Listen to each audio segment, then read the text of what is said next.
Leon! Leon!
Every day's great and you're too nice.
Relax, enjoy life says, we see you.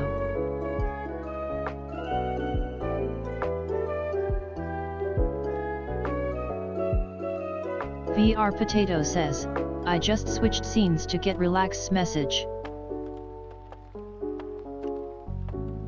On sale already. It's multiplayer. Put on the store. Okay. I'll stream it once and I'll put it on the store. An online VR co-op horror game about delivering parcels into haunted mines. Avoid monsters, shop out packages. Teehee. And pray you reach the quota. Team up with up to 3 other delivery goblins, survive your shift, and pay back your student loans. Okay, well that already is that.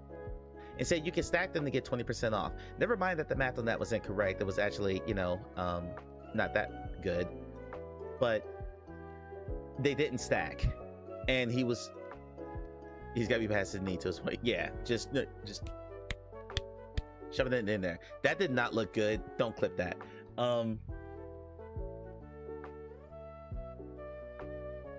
He's not so much complaining. Let's just read through it. Yesterday, hashtag Legendary Tales VR demo. Or I could see that elf or dwarf or whatever it was in the bar or in the inn, the ramshackle inn, and he is there now, so I can do that. Okay, I'm still setting up, but I'm good enough to where I can get this going here. Welcome back from the ads, everybody. Hope you're all doing well.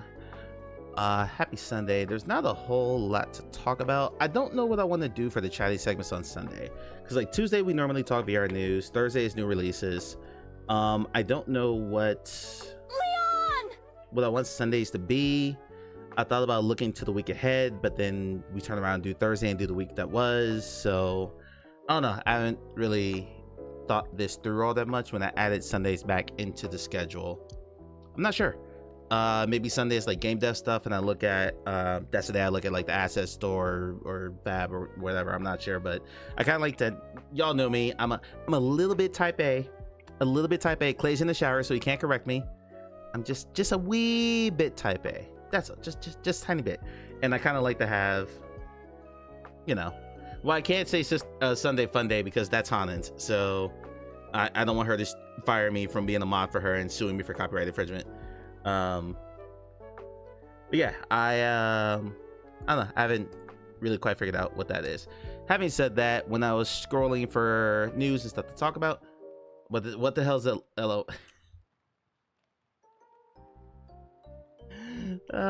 Sunday Stun Day.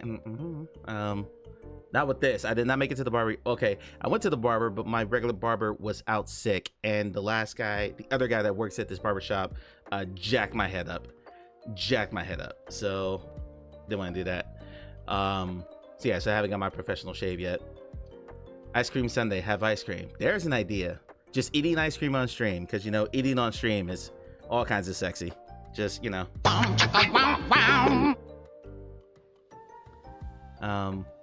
Yeah. Now I want ice cream. Thanks, Amelia. Appreciate it. Oh, I'm here for ice cream. Okay. Well, I can't share ice cream with all of you. Hold on. Ooh, excuse me. Sorry. Should have covered that. You covered the mic with that. Is it true that with African American barbers, you don't ever go to a different one from when you were a child unless you move? Yes. Yes, that is a thing in Black culture. The only reason I have a new barber now is because the barber that I had when I was a kid passed away. I said steak for dinner. I was thinking he was there some green stuff on the plate though. How was that steak cooked, Earth Witness? That's the real important question. How was the steak cooked? We can sit here and talk about food and ice cream for the next hour. I'm good with that. Today we are playing Surviving Mars Pioneer. Future has bought that from the store, and then life happened, so I haven't gotten to it, but we are finally getting to that game today and going through the full run. That'll be a lot of fun. I was curious if it was a stereotype or cultural thing. Dan TV being inconsistent. Yeah, it's definitely a thing. If you ask Clay, I sight unseen, I could almost guarantee Clay has probably been seeing the same barber for several years too. We don't like changing barbers very often because they become friends and you shoot the shit with these people and stuff like that, and you don't really like to change. So case in point, the barber that I use, I've moved twice since I found that barber. I still drive 35 minutes to go see him. So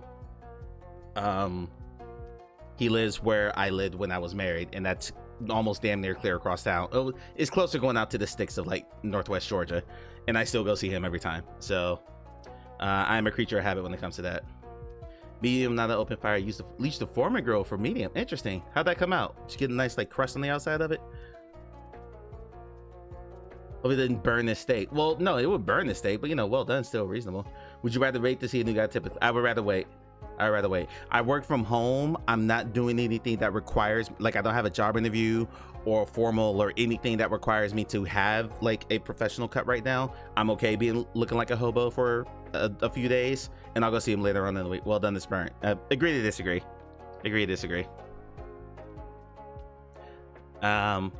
Relax hits me with the bullshit sound there in roughly 10 seconds. Let's get this going here. As I get older, it needs to be pink in the meat, otherwise it's not good. Okay. Well, I mean, you're talking to your... There you go. Bullshit. I expect him to hit me with it the first time I said something, but now, had to poke the bear a bit. Yeah, that was a habitual medium well, dude. Yeah, I mean, okay, real talk, all well done jokes aside, sorry, all well done jokes aside, medium well was how I got it when I was younger, and then I went to medium as I got older. Is that really just a black culture thing? Hair salons and barbershops and neighborhood fixtures everywhere. That's fair. I can't speak for other culture. I'm just saying, in black culture, we don't switch barbers. And for black men, we don't switch barbers unless we absolutely have to. It is a thing we do not like doing. And again, not speaking outside of like what I grew up around, but the women in my family have been to several hairdressers over the years. They'll switch on a dime. But yeah, to the point was I knew my barber when I was 13 years old. We first moved here to Georgia. I saw that barber until he died, and he died when I was 29. So even after I left for college and lived downtown and then lived north of Atlanta, I drove an hour and a half south of Atlanta to go see this barber twice a week or every other week until he passed away. And my friends that went to that barber that were all around my age or a little bit younger also did the same thing. Like, we still did that. Twin House next year. Yeah, sure. I wish. And after he died, I had the hardest time finding someone I liked. Like, I went through about 6 before I found someone I liked. And then he moved out of Georgia, and then I got married, and I found another one, and that's who I've been using ever since. So I'll do hair salons myself. My family's always gone to the same hair salon until moving too far away to go back. Yeah, and I think there's a comfort there. Like, those things are expensive. Sometimes you can be sitting there for a while if you don't have an appointment, and there's a comfort there in just knowing that it's someone that's your body. It's your hair, yeah, but it's still your body, and you're trusting someone with that. So you want someone that you're comfortable with, that you trust to not screw you up. Bad barbers will leave you like really bad razor burn and some ingrown hairs and stuff, and that's just not fun. It's not fun at all. It's an intimate process, yeah, and I don't want to be bouncing around all willy-nilly. I don't think it is. I would agree with Russ. For me, it's an intimate process. My barber is like, Willie was the name of my barber when I was a kid. The award-winning Amelia that dude says, was family. I have my ice cream now. Earl Grey cream brulee with salted pecans. I gotta get my Google Cloud voices back. I'm using the default Microsoft ones because I don't know if I talked about this because this happened when I was on hiatus for bandwidth issues, but my credit card got skimmed about a month and a half ago. And well, it helps your elocution if you have balls in your mouth and you talk. What the really? Oni? Really? Not sure what that means. But yeah, my credit card got fished about a month and a half ago now, and I'm still trying to go back and find all the stuff that's on autopay. I have a report. I just haven't gone through them all. My Google Cloud, which fuels all of my AI voices for this, even though I've never paid a dime for it, is on my credit card. The voice. Yeah, that's what prompted this whole what I'm saying right now. Only is the Microsoft voices. The default Microsoft TTS doesn't know how to pronounce a lot of things that Google automatically does. I know the barbershops here and people just go in and hang out with the barber, waits for a paying customer. Yep. I remember seeing the same people because I got cut every other Saturday. So the people who were on my schedule, I saw them at the shop every single week, right up until one guy had been bringing his kid there. His kid was a teenager, like a few years older than me when I first started going there. That guy started bringing his son there before that barber passed away. So it was like 3 generations of family had gone through that barbershop. Like it's an institution, man. Like, God bless him. God rest his soul. I miss Willie. Nicest guy in the world. He actually gave my first job too. When I was 14, I was sweeping up hair in that barbershop to earn money to buy video games. That's how I bought. I think it was Banjo-Kazooie was a game I bought with money I made from there. So Zelda was a birthday. It was a gift. But yeah, I bought Banjo-Kazooie, and I took so much pride in that. Okay, I only have one thing I want to talk about because I'm writing this up for work tomorrow morning, and it's about Legendary Tales. It's just a road test or road map. Come over here. I'm gonna paraphrase a bit of this because I'm gonna skip like the platitude stuff. and just kind of get to like the meat and potatoes of it, just like I would if I were doing an article. It's been a month since the release of Legendary Tales DLC. Most of the major bugs have been addressed, and we feel a sense of pride seeing the balance issues improve. This might be a long read, so please feel free to grab a warm cup of coffee before you continue. Okay, looking at the current state of Legendary Tales, I feel that most of the ideas we had when we first launched in early access on Steam have been realized. That's awesome. That's great for them. In some areas, we have even achieved more than we initially imagined. Because of this, I spent the last month deeply contemplating our next steps. As many of you are aware, we faced significant losses due to the game not being visible on the Meta Store for the first 2 months of its launch. Okay, these are losses that are difficult to recover in a short period. Recovering the development costs for the DLC will likely take even longer. Consequently, we seriously consider whether the best choice for the company and the team would be to start a new project that isn't a VR game. BJ has talked about this multiple times before. Jada, welcome in. Hope you're doing well. As the team gets older, providing a stable environment is a priority for me, and the current instability has made this a very difficult time for decision making. While I couldn't share the full weight of these concerns with the team, they understood the situation when discussed on the surface.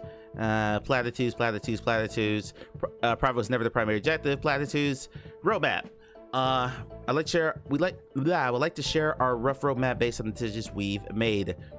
Friendly Fire. We are currently working on a Friendly Fire feature. The goal is to create more entertaining and unpredictable situations during co-op play. While we expect some players might use this for PvP, I want to be clear, this is not being developed as a dedicated PvP feature. We expect to complete this by summer. A sandbox mode.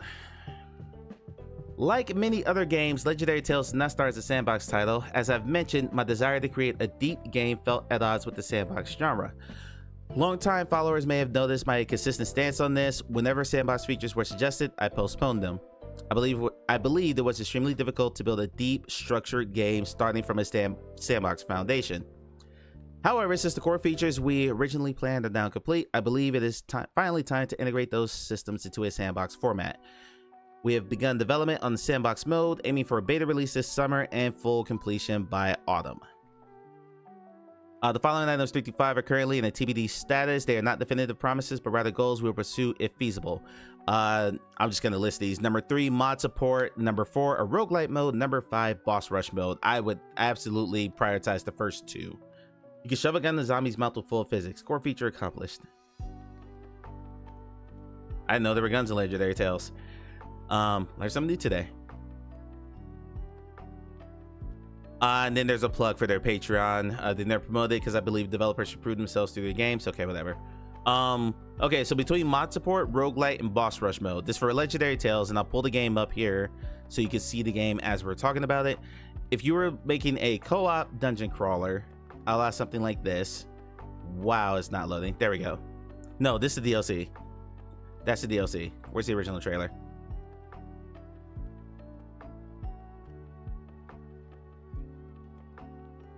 Oh, it's good. What happened to the game?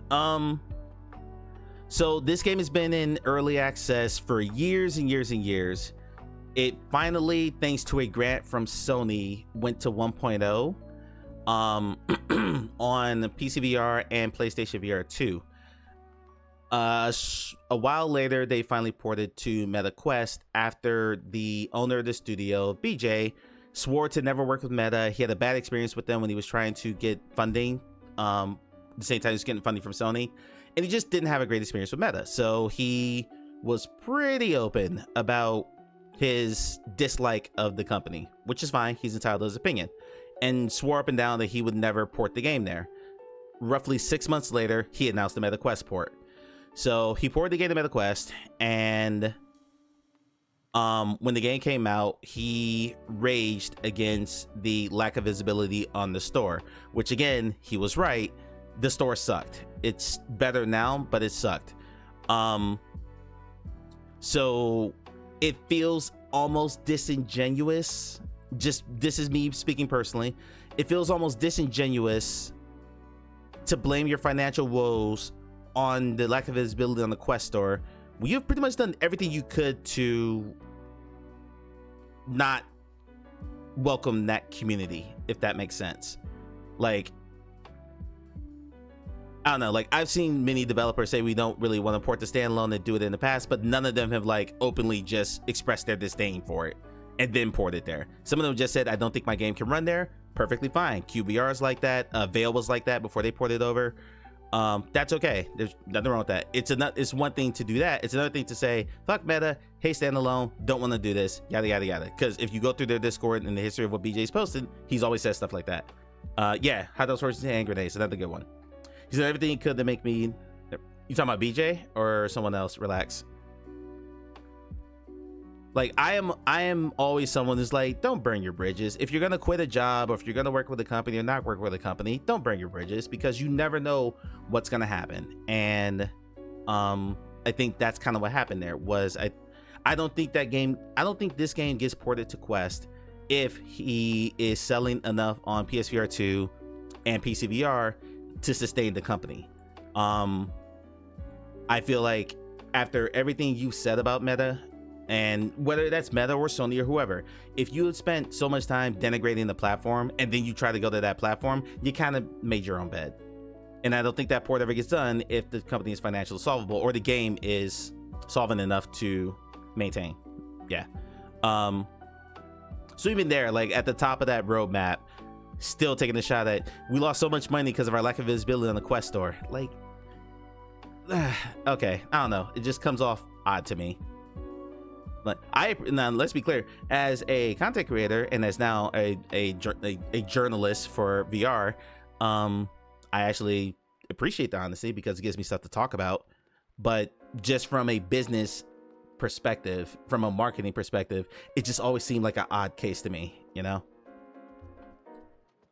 And I still have not bought this game because it was $40 in early access. It was $55 when it came out of early access. I am not paying $55 for a game that I am only going to play with my friends. That is a bridge too far for a co-op game for me. It's on sale for $28 now. And I might guess if someone told me right now, hey Mike, if you buy Legendary Tales, I will play it with you multiple times, I'd probably buy it at that point. Other than that, I have Pixel Dungeon VR. I have Dungeons of Eternity, neither of which I played recently. Yeah. Is that with or without the DLC? Good question. I think that's without. I gotta fix that TTS for. I'll just fish Google Cloud. That'll fix that. Clay, thank you for the 7 stream streak. Clay is also naked. Because he took us in the shower with him. Yeah, there you go.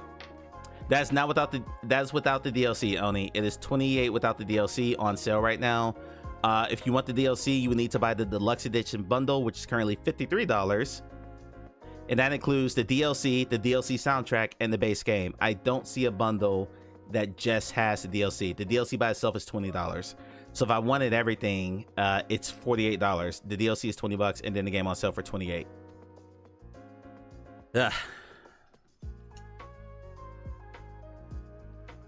I'm thinking now, and I'm gonna ask the people I know who've been in VR for a very long time. So the Relaxes and the Onikazes and the Phase of the world. Is $20 the most expensive VR DLC you guys could think of? Walkabout Mini Golf's courses started at $3. They're $5 now. Dimensional Double Shift is $5. Golf Plus, the highest I've seen one of their courses, Earth Witness, if you're still here, back me up on this. I think the highest Golf Plus has ever charged one of their DLC courses is $16, and that was one of the officially licensed PGA ones. Yes, individual DLC in VR. Pixel Rip 1989 on Quest is kind of a special case because that's a full-fledged game. They just never released it on Quest. But even then, it was $15 as an add-on for $19.95. Yeah, I agree. $20 is pretty high for DLC. I appreciate that he values his game high, but I'm like, bro, are you Nintendo? He's has a firm belief in this game. How much content does it add? It add. Let's go over it.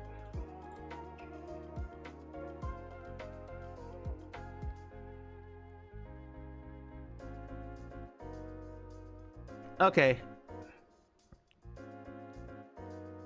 Well, here's your list.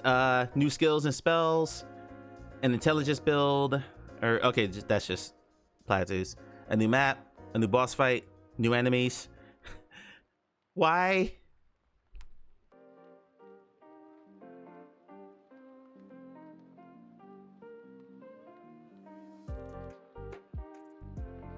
That's Ubisoft DLC, right? Yeah, yeah.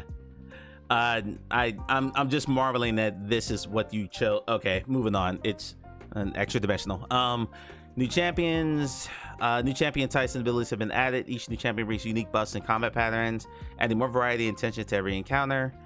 New items, new legendary items, a seal system, and the max level cap has been increased. You have to buy the DLC to increase your max level cap. That's interesting. That's really interesting. The only other add-on I can think of that I saw for $20 is Blackgate on MetaQuest. And Blackgate, which I don't think I've ever talked about because I've never that's a lie. I have played it. I just didn't care for it enough to talk about it on stream. This is Blackgate. So this is a 4v1 asymmetric survival shooter or survival game, a la something like Dead by Daylight. So you are in zero gravity on a space station, and you play as one of 4 engineers that can that are like floating through the ship to reactivate systems. You gotta get the power back on, you gotta get the engines back on, and blah blah blah. Get all these systems back up. Meanwhile, there's a 5th player who is playing as an alien trying to kill you all. You can play Blackgate for free right now if you just want to play as the engineer role. If you want to play as the alien, i.e. the killer, you have to add on the quote premium game add-on, which is $20. That is the only one I can think of that is that price. Otherwise, most VR DLCs I see are like $10 or less. Click on my chat. There's an add-on stuff from WoW, I think, increasing cap levels and stuff. Yeah, I'm not a WoW player. I'll take your word for that. Word for it on that. Relax. Long story short, fuck my neighbors. I'll wait on the Bow Chicka Wow Wow. I don't know if it is the unit owner or their new tenant, but they can't park their SUV in their spot and park over the line into mine.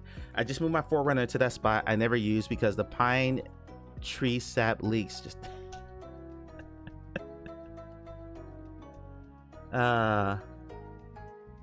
Victors and Pedios, thank you. Hold on, come back over here. Make sure y'all see something y'all ain't supposed to see. You know what I'm saying? You know what I'm saying? Nah, I'm on the selection committee for the Upload VR showcase, and I had that up and I was working on that. That's why I was late, because I had a bunch of stuff I had to catch up on because we had to make some decisions this week.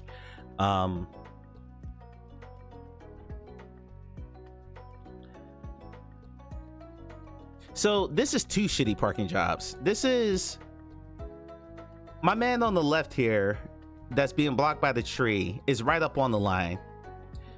But this is awful. Like this is someone going, I don't want someone to scratch my precious car. So if I double park, then that way no one will ever park in my spot. I've known pricks like this before. Like, I don't think this is unable to park. I think this is someone like who is deliberately trying to not have another car touch theirs. I've seen people park like this at like grocery stores and shit. And they're always like really nice looking high-end cars, mostly SUVs. When Teslas first hit the market, I saw a bunch of Tesla drivers doing this. It's like, they've done it several times all week. Those 2 spots are for the same unit. Yeah, that's annoying. There you go. Yeah, I love a good spite move to a neighbor. I respect that. All right. So yeah, go back to the Legendary Tales thing. I'm curious if he did some crowd back and clothes. Boo. I'm curious if he did some I don't know what you call it, market research, focus groups, some feedback forms, something like that to decide on that price. 'Cause that's like, okay, even going outside of VR, like if you're looking at DLCs, what's the most anyone in chat has paid for a DLC of a game that they own? There's a better question. If you own the game and you bought add-on content, what is the most you have paid for a single purchase? I'm not counting bundles or like value packs where you get a bunch of stuff at once. I mean one single DLC add-on for a game. What's the most you have ever paid? That's for everyone in chat. So I'm racking my brain. I think the most I've ever done is like $10. Golf Plus has some golf bundles. Yeah. Again, yeah. But ignore bundles. Ignore bundles. Just singular purchases. You know, 10, $15 depending on the game. Yeah. I think once you get into $20, you got to be providing a ton of value for that. The Black Egg thing makes sense, but even then, I think $20 is overpriced for what that is. And I'm saying this because that post specifically talks about, again, visibility in the Quest store and not being able to recoup costs. Your pricing model kind of hurts you too there, my guy. It really did. Really did. But, you know, everyone's perception of the value is different. So that's just how I kind of perceive the value of it. But yeah, if I ever get someone to commit to saying they'll play this game with me, then I'll finally buy it. Probably $10. I bought a few Exfil Zone DLCs. I'm not sure if I paid more than that for one. I want to say that Bethesda or Ubisoft had DLC over 20, but those were seasons. Yeah, like battle passes and seasons I think are a bit of a different, but even then, like, I don't know, that feels egregious. Didn't Destiny 2 have really high priced DLCs? If Mock were here or Thunder were here, I'd ask one of them. I feel like Destiny 2 had, I remember people talking about how much money they spent on Destiny 2. And it was like in the hundreds of dollars over the years. Just nuts. They get value from it, more power to them, but damn, that's a lot. I think that was the only thing to talk about. So tonight we're playing Surviving Mars Pioneer. I'll go ahead and play the trailer. I have not screen tested this game because I bought it today. I remote installed it when I wasn't here, and then when I came back here I had to go through all the Upload VR Summer Showcase stuff to get caught up there. I won't talk about DLC prices. Oh yeah, Russ is a Sims player, for those who don't know. I'm sorry, Russ was a Sims player. Let me say that correctly. Russ no longer plays The Sims for reasons. But The Sims is notorious for, you know, I'm sorry, Russ, we need to go there. We need to go there. I want to know how much Sims DLCs are. I know you spend a lot overall. I'm just curious how much individual things are. 109? Holy shit.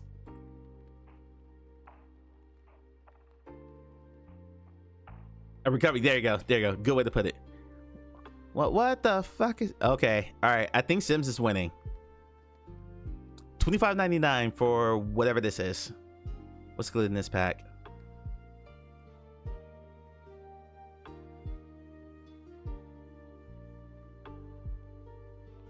Live surrounded by the magic of nature in the Sims 4 Enchanted by Nature expansion pack. Embrace a free-spirited lifestyle where you forage and sleep under the stars or bring nature's gifts inside with versatile gardening pots. Okay, yeah, I think this wins. Unless Destiny's higher, I think this wins. Because holy shit, $26 for an add-on, and that's on sale. That's on sale. These are $40 a pop.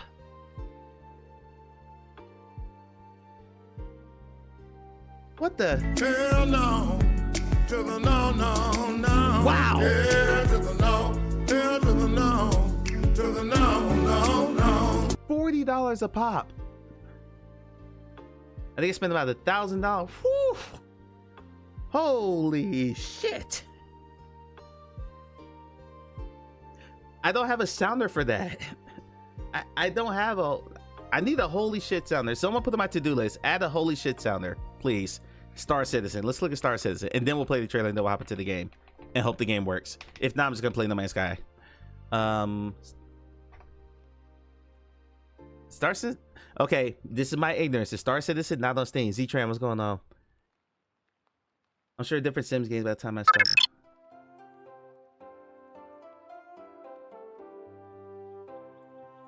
Star Citizen has its own store. Okay. We're Star Citizen. We have our own store. Those are the only games I buy all year. That's fair. That's very fair. Oh my god.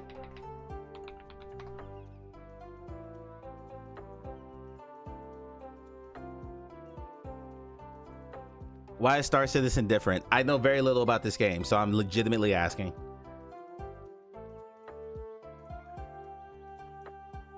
Oh my god, scroll! I can't stand websites that trap you here.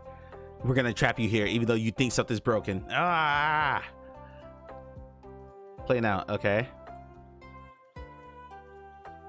Ew. Okay, show me pricing, please.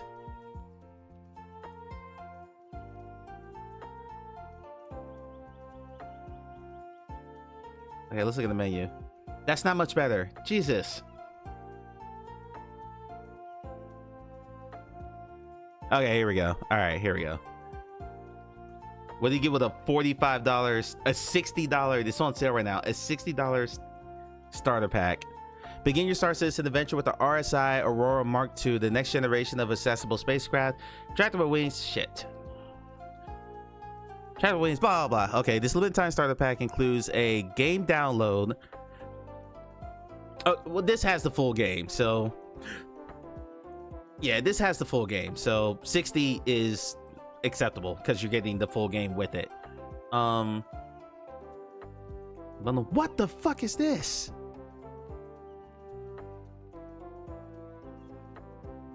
Includes the Argo, ATLS Geo, and a crisp white and blue Keystone paint for each power suit, plus the Max Lift Tractor Beam and Kilgore and Pool Mondi, whatever. Oni says, ha ha ha ha ha ha. What in the fuck? What the? Are you kidding?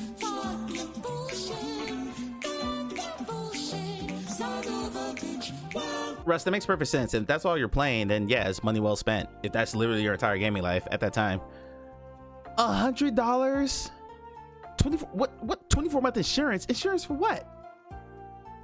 Insurance for what? This pledge does not include access to Star Citizen. To play a game package is required. What in the? That's still cheap compared to some of the ships. I'm worried. We're down the rabbit hole, y'all. We're down the rabbit hole. I want to know. I must know more now. Limited time. What is this?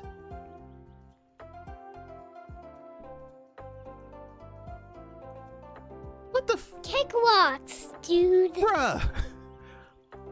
$150? I feel like Star Citizen has shit for thousands, right? Relax. If you find that clip or find that link. What the fuck? In case you get killed in the ship. They're selling insurance? They're selling insurance in the MMO. And people bought this? I know nothing about Star Citizen other than what Croy's talked about. Because I've never watched anyone else play this game. Like, for real, people... Yeah, please, someone break it down for me. Someone, if you want to have, you know what? In case you get killed on the ship. Matter of fact, if someone is willing, if you don't want to like type all this out, if you want to hop in the Discord voice channel and just say it, let me know. I will open up with the voice channel. My light just went out. Shit. Okay, that's not good. Move, bitch. Get out the way. What's up, Kitsu? That lets me fix my light. Thank you. That lets me fix my light.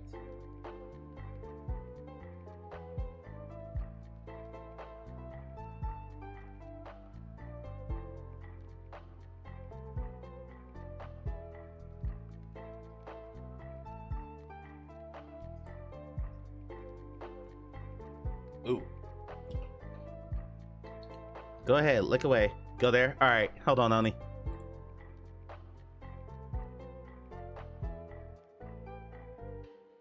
Oh, you put a link. Okay, gotcha. Hold on. What the fuck? What the fuck? What the? What's over there?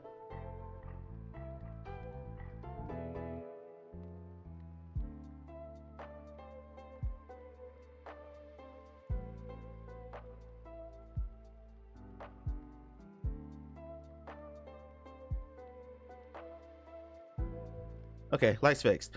You know what? I would like to apologize to BJ from Urban Wolf Games because clearly he has the right idea on when he's charging for DLC for his game. Because what in the fuck is this?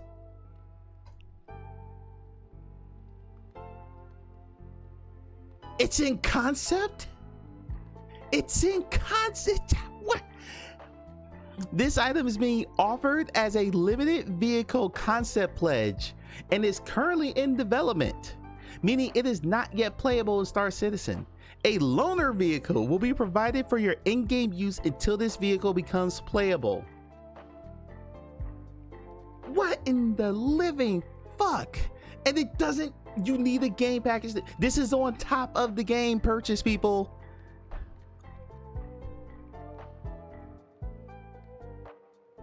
Did somebody clip that? Clay said, Mike, hear me out. Let's change the concept of your game. You know what? Okay, Clay, pitch me a JRPG that I can monetize this heavily. Pitch me a okay, so maybe I have a store where you can buy spells. Thank you for the clip, Future. There you go. So I'll have a package for each elemental type. If you want a fire elemental type, you have to pay an additional $60 add-on. If you want lightning, because lightning is a premium Oni element. says, sword pie price. Because, you know, lightning is a premium add-on. Yeah, 925 is the highest one. I'm pretty sure every one of my horses had a low purchase price combined in that car. That is wild. Yeah, 925 is the highest. There's nothing over 1,000. But the fact that I'm saying there's nothing over 1,000.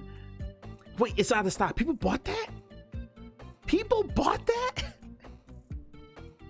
Because there was one in stock only. They got one person to buy it, and that person worked for the company, and then he expensed it back to the company just to say, "Look, guys, we have high demand."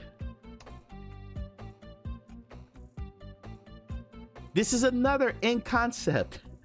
$825, and you don't even get the. What's up, Awful? What I do? I didn't do anything. I did nothing other than I've lost weight, so this shirt doesn't fit anymore. I've done nothing. Leon! Awful. I need Awful to weigh in on this. Awful, we were talking about egregious DLC pricing based off a VR game we were talking about earlier.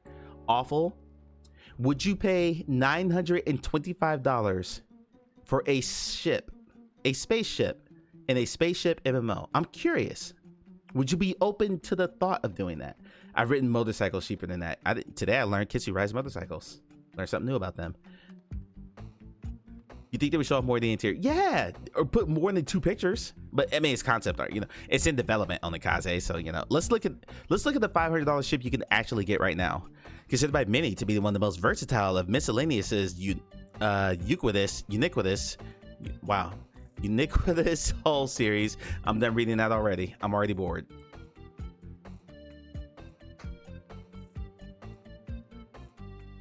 Like, when this price cap's gonna be like, for real, what this is. Those larger ships have full interiors and everything works in this interactable. Oni, I need you to be real with me. I get what you're saying. I appreciate you playing devil's advocate. I usually appreciate when you do this. Would you pay that amount of money for any game, for a single purchase for any game you've ever played? I am genuinely curious about that. Like, are the simmers of the world that well off and that numerous that this is a viable model? I don't know anything about the sim world other than like my friend who lives in the man cave, and he's loaded. My man is loaded. He's got 8 figures in savings and 8 figures in the market. He's very, very well off. Will never have to work again a day in his life. He can afford all this stuff. He doesn't like Star Citizen, otherwise he probably would have bought all this. Yeah, oh my god.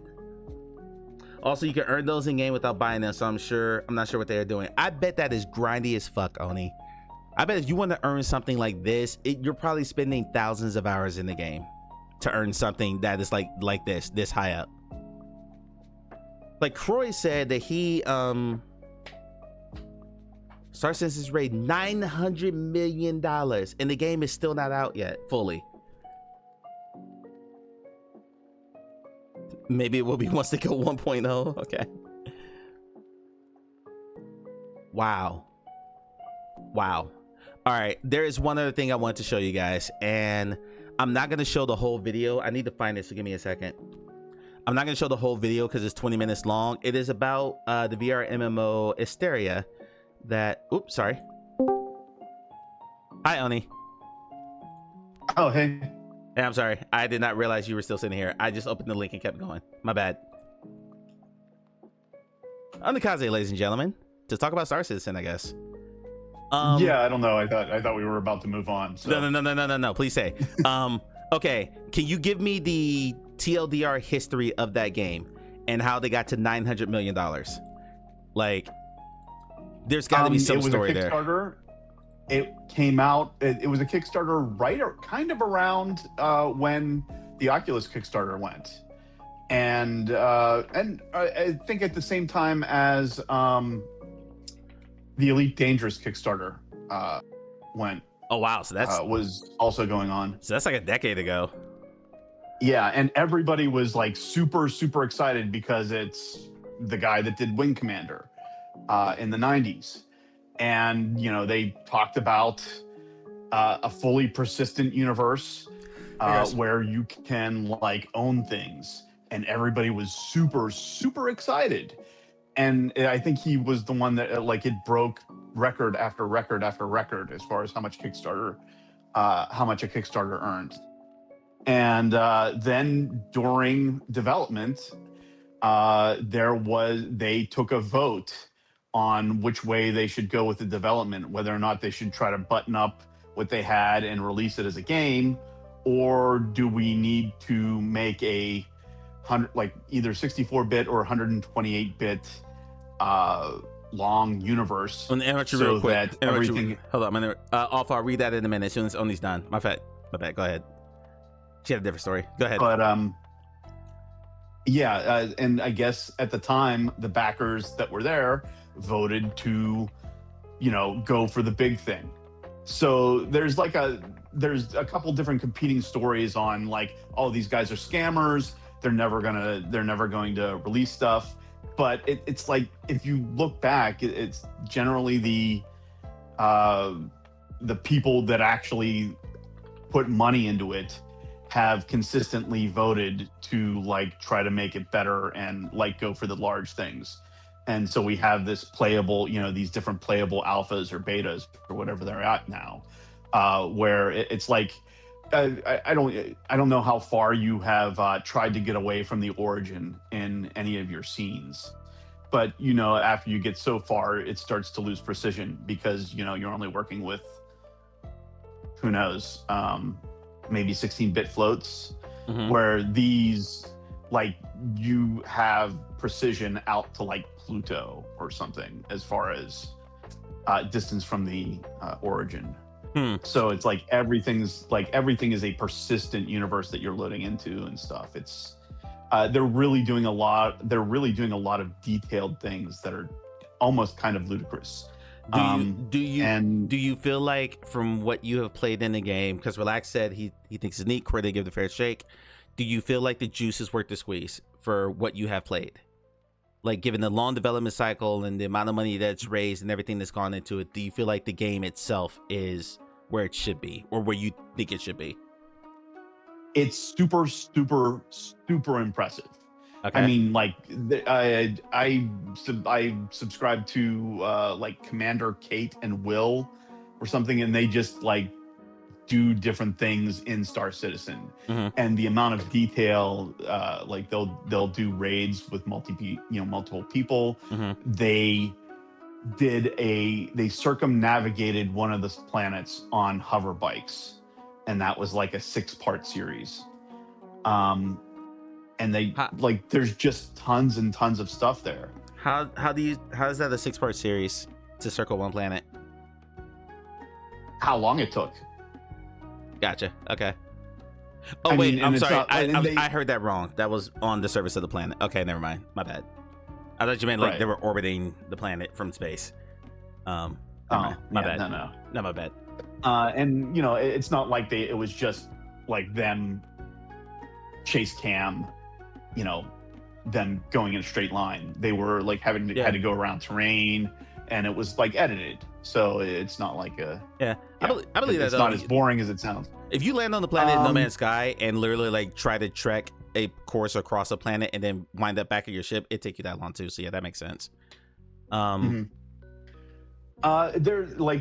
working on like different ecosystem systems. They're working on, I forget if they have flowing water now or not. there's just a bunch of stuff. Do I think that it's worth it? Like, do I think that there are insane people that have way too much money to spend on stuff like this that have backed it? Yeah. I'm curious as to how many of the Saudi royal family has like all the ships. I don't want to go there. I don't want to go there. But I have a question. Are you a subscriber to Star Citizen? No, I'm looking at the subscription service right now. Right. No, I am constantly hovering on getting that $45 pack and playing with that. Okay. But yeah, I keep on getting other stuff instead, and I'm like, oh, okay. Yeah. I just bought that demon hunting game that I've been playing, or something like that. So I'm looking at the subscriber pack right now. $220 a year gets you, let's see, or $10 a month gets you. Wait, how does that work? That math ain't mathin'. $10 a month is $120 a year. So what's? It depends. I have no idea what it's a tier. The okay, I get it. Yeah, it's something off the website. You can literally just buy like that pack and you have the game. Let's see. Priority Wave 1 access to the PTU. I'm guessing that's probably a test channel or probably a test unit, something like that. A vehicle of the month, flare. You get 2 times flare. You get 2 vehicles of the month on the full year plan, the premium one.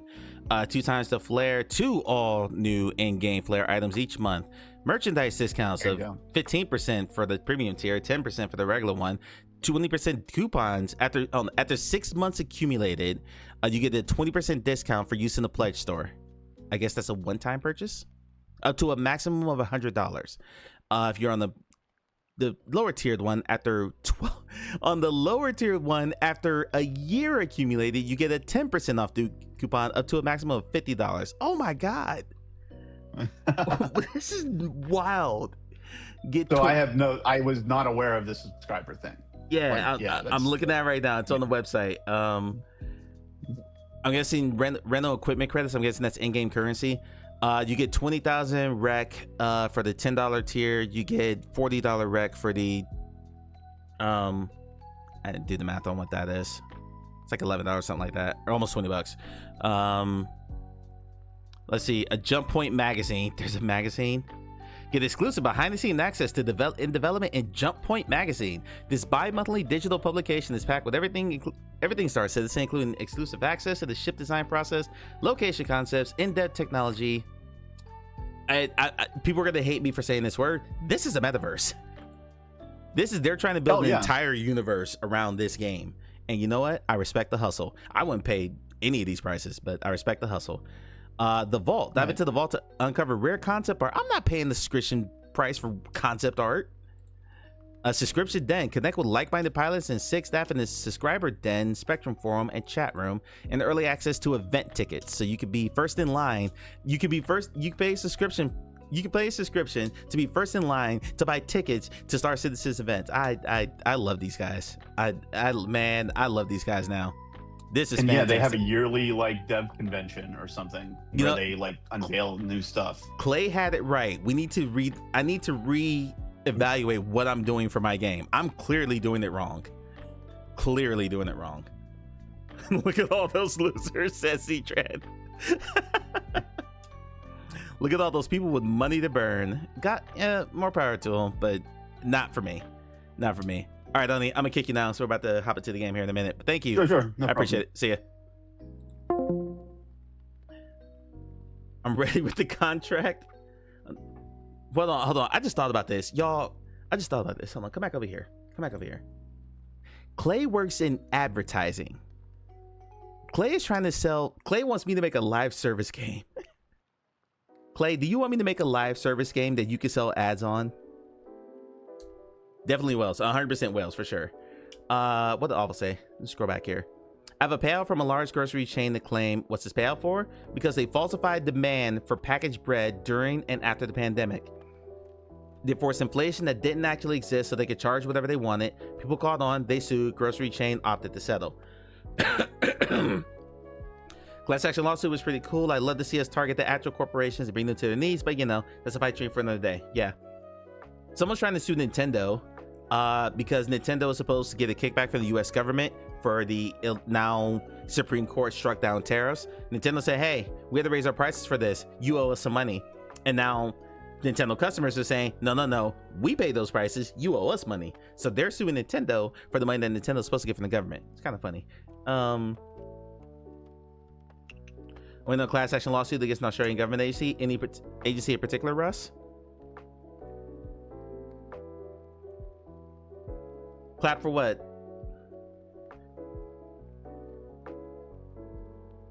Oh no. The peeps suing Nintendo.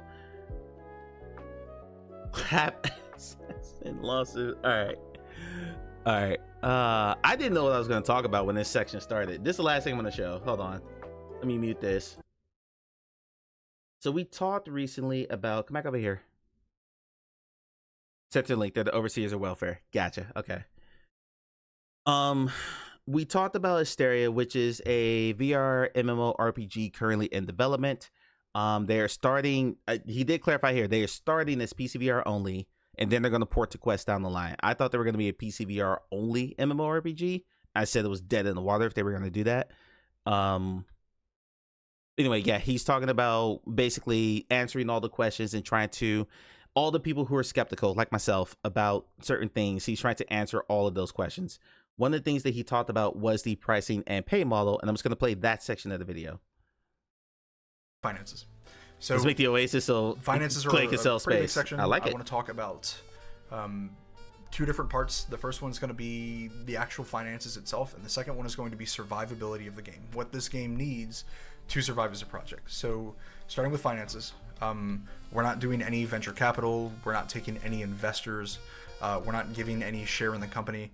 That is an incredibly silly thing for a game, because the second that your game starts not making enough money, it is going to be steered towards something that will make money. You know, all of a sudden you're adding a battle pass and a battle royale mode to your VR MMORPG, which is an insane decision, but it's one that's controlled by investors. And so we are going to just cut that problem outright by not dealing with investors.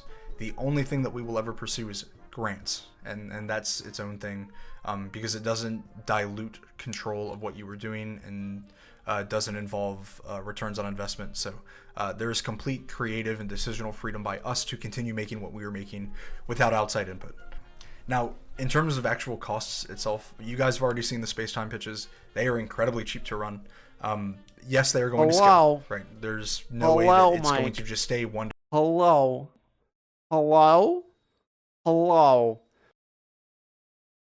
Thank you for the lurk. Awful appreciate it. 240 pages. Read for good bet. All right. Good luck with the reading. And thank you for stopping through, letting us know about your class action lawsuit. Get the big corpos. $1 per weekend every weekend. If we end up having 4,000 players or whatever, obviously it's going to have to scale. But I would argue that with 4,000 players we have bigger problems. I digress. Whenever it comes to the actual price itself, it is still incredibly cheap, and that is with Spacetime's main cloud service. Once we move to our own hardware, we're just paying for electricity for the servers and network connection. That's it. So relax. I hope you're still listening. I want to know what the veracity of this is, because I trust you as someone who's done some systems work and stuff like that.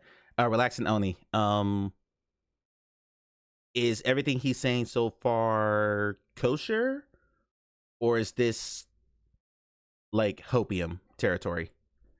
Someone were told they were like, Russ, that's bullshit. I'm sorry you're going through that. That's awful. That's horrific. Or people in Australia. Servers and electricity isn't cheap. Yeah. So he's saying that, and we talked about this during the Kickstarter bit, that he was able to run like 100 people on one seed for like $1 for a whole weekend or something like that. The game itself, keeping the servers running, incredibly sustainable, can be done for a very long time with little financial input, even at scale. Also, whenever the Kickstarter is over, we're not going to add 20 people to our team. That's also very silly. If you that's a shot develop at Zenith Nexus. The scope first, your first, I guess, scope lines, you fill those lines, and then you can expand from there. That is the, dare I say, correct way to make a game as a small team. That's horrible, Russ. That's horrible. You want to make that core experience and then move further. So putting 20 people on payroll to make a bunch of stuff that isn't planned yet is silly. I'm gonna snooze that contract out where we need be, and then we will continue to develop features over time, and then we will continue to contract if need be whenever those expansions happen. I'm gonna snooze that ad. We're not going to have a large team of like 30 people or whatever to make this game. Because we don't have to, right? We've talked about it before, but Spacetime allows really quick development. I'll have a video that I post probably somewhere in the Discord showing myself adding a feature to the game in a couple of minutes, just using the software. But they've already done that on their own YouTube channel too, so I recommend you checking it out. It's a really cool piece of tech. Now, that being said, Spacetime is not a miracle. It's an incredible piece of tech, but we as developers still have to do the right things, and we have to make the right decisions. So let's talk about survivability, right? We already talked about scope. We don't need this giant, flashy, groundbreaking release. We need a moderate success with at least a couple of hundred people that want to support this game for the game to be sustained. That's it. And that way it allows us to focus on operating and building more content for the game instead of focusing on these large financial models that companies push to try to speed the wagon up, right? So with that, let's talk about the pricing model. All right, here's the meat and potatoes here. Pricing, this is probably the largest talked about point of contention. And the reason that I want to give it a little bit more attention here is because not only is it going to be a good definitive piece of information for anybody that has questions or wants to talk about it, because I feel like I have failed to do that in the past, and so I want that to be it for us. But also, just in general, there are a lot of reasons why we're doing what we're doing, and I wanted to talk about them. And I also wanted to add some clarifications onto how the system will work, because there are also some confusions there, and I don't want anyone to feel like they're getting ripped off.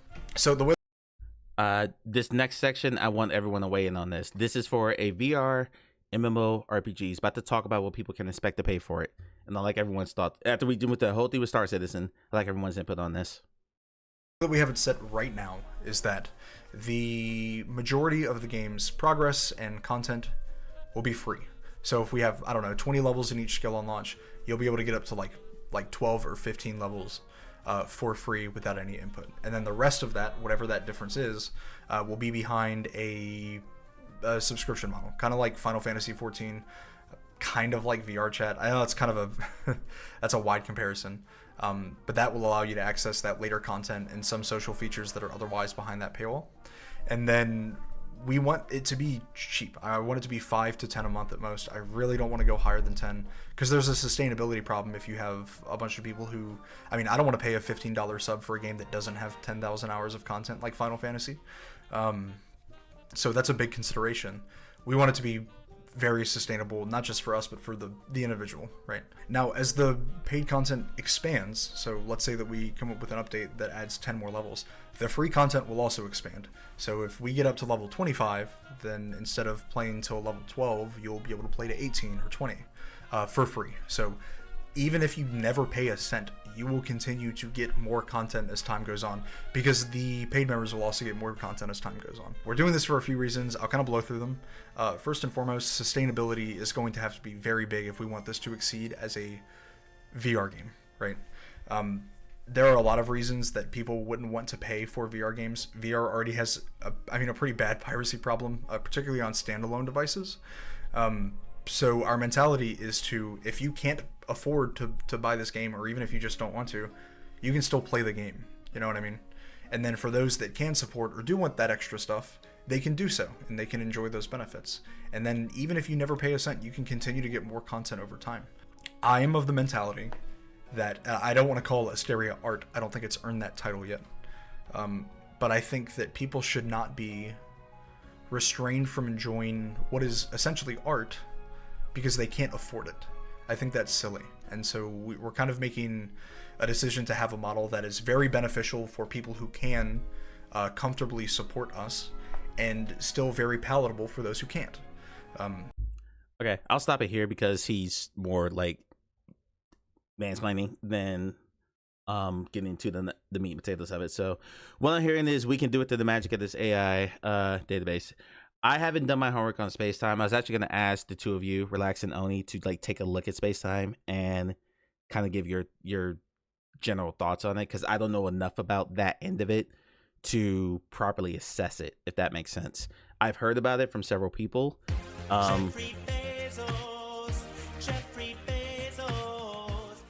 but I do not have enough of an ego to say that I can research and learn everything. Certain things are just outside of my wheelhouse, outside of my level of technical know-how. So I'd rather have someone who is more understanding of that technology and how it works or how it's supposed to work to like look it over and just say, okay, here's kind of my assessment of it. Because they're putting a lot, they're hinging a lot of the success on the game on keeping costs low through space time. So yeah, it's all coming from a good place. I don't think this is a scam or anything. But I don't know enough to know what I don't know what I don't know. So anyway, yeah. We left the Quest Pro playing Persona 5 and watching. I'm about to hop into now. My ad is in 2 minutes. So I'm gonna hit the trailer for Surviving Mars Pioneer, and then matter of fact, I'll play this on the other side of the ad. That way I don't get cut off by the ad. I was gonna play the trailer and then we're gonna hop in and play this until no later than 10. No later than 10 o'clock tonight. I'll be back in a minute. Your microphone? It's that. Okay, so I want my reload like in my face.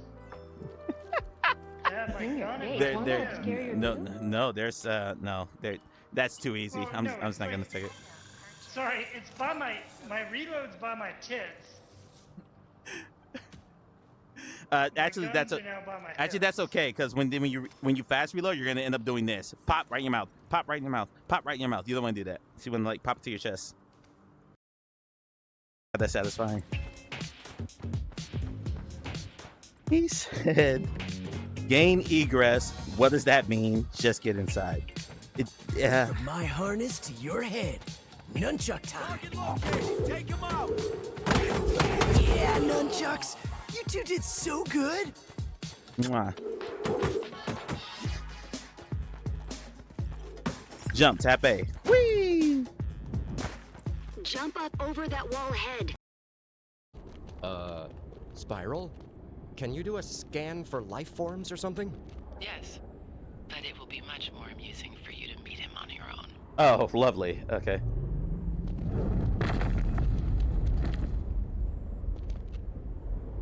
Oh, shit. That's the ugliest cat I've ever seen. Read the room, ninjas. I may be here to kidnap your mistress, but look at that. There's an actual kaiju hanging out. I'm a potato. What are we doing? Why are we doing this? What's up, Mr. Every day Speaking of steak, I would like to remind everyone that we have new emotes. If you just type colon and then steak, no space, in the chat. You have a colon emote? No. Steak's kind of weird. No, I'm telling you. I'm telling everyone how to What do if the. that's No, my colon? stop. No, that's not what I meant. Colon blow? That's not what I meant. No one clipped that. That's not what I meant. Carrie, welcome back from the ass. What I'm trying to. No, that's not what I'm saying. I'm saying if you are in chat, you type colon. Deal with a lot of colon. I hate you. I hate you all. Hold on, let me flap real quick. You got the clap now? I said flap, you son of a bitch. Anyway. And more movement, and more guns. And then you get boosts and perks to like power yourself up. And you can do one more run, and then more guns and move. Y'all know how I feel about roguelites, so. Reminds me of Ratchet and Clank knockoff. That's actually, I think that's pretty apt. 50 of those weapons are just AK-47 Mark 1, the AK-47 Mark 50. Having said that, I mean, because there's guns and it's a roguelite, there's a lot of people who are excited about this game. I'm not one.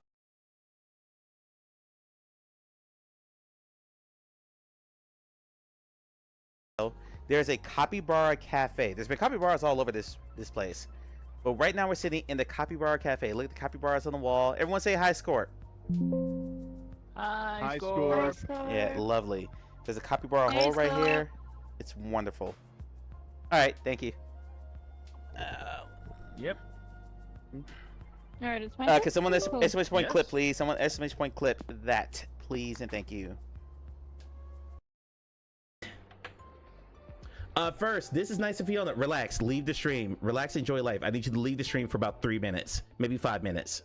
because I don't want to tempt you. I don't want you DMing me saying, damn it, you're making me think about this. So I just need you to leave the stream. Matter of fact, hold on, let me go to another tab. I want you to leave the stream for 5 minutes, okay? That way you're not coming in my DMs later. Coming in my DMs later. Okay, you're not coming at me in my DMs later. Let me clarify what I meant to say there. Understood why they apologize for that, because I guess they feel like they owe their community something. I've never understood that. Like, your family should always come first, and you should never ever apologize for that. So yeah, stream's gonna be up in the air for a few weeks. So please just be patient with me as I work through the process.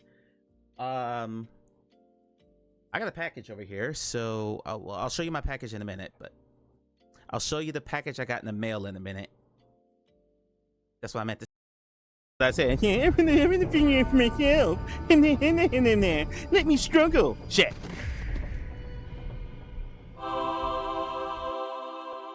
Because you're gonna have to wire your jaw shut while everything heals, so you won't be able to talk for 2 weeks. I swear. And this while some people would say that's stream. a good thing, you know, I'm waiting for that joke. I don't want to do like that. Your family wasn't like didn't start a Carrie, drive or anything? whoa, hold on, hold on. Carrie just said a very important message that we need to make sure that is stated out loud. let me straighten up here.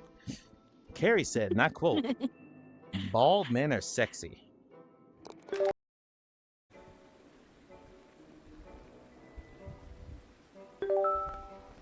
This is a cool cave. I'm just gonna go around instead of trying to go through the hole. I'm already screwed on this hole anyway. Try to get. They do a phenomenal job with these. They really did. So yeah, I looked into this crack here, and I was like, "Oh, what the hell is that?" And that's when I realized that this was like the hole that you fall down. Has it already been cut? Where are you doing crack? Is it right up here? Clip this right now, please. I need Croy to see this majestic view distance with this Crystal Lair music in the background, setting all the vibes. I'm just gonna slowly move forward until I hear this. Someone clip that. This is incredible. My turn can wait. Someone's gonna clip this. This is amazing. I'm gonna. Croy VR. Look at draw this. Hopefully, shit. That is there. Get up here. Get up here. God, my messy ass room. Only thank you for the resub. What the fuck happened to my green screen there? Awesome. Okay, I'm gonna have to tweak some settings here to get that to look right. So we'll work on that real quick. While you guys watch the trailer.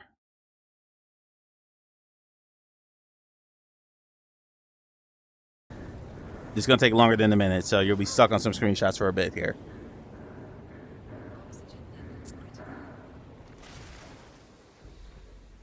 Greetings, Pioneer. Due to the recent collapse of several colonies and a spike in recorded anomalies in the area, you have been tasked to construct a self-sustaining outpost and investigate the sector. You have been equipped with the basic tools to establish an outpost, but as an independent contractor, you are expected to rely on mining and trade to survive.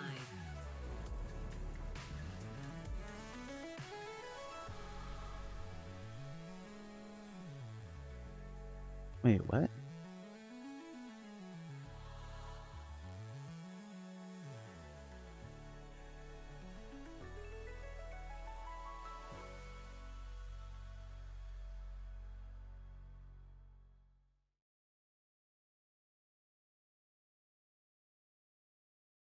Why are you being so fussy? Oh shit. Oh shit. Oh shit. Okay. Yeah, this is not meant for precision clicking, clearly. So if I turn that on.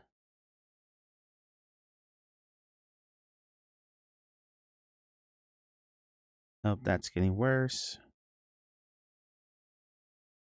I might just have to live with it tonight and just deal with it later. Because I don't know what it looks like to you guys. Yeah, I look worse.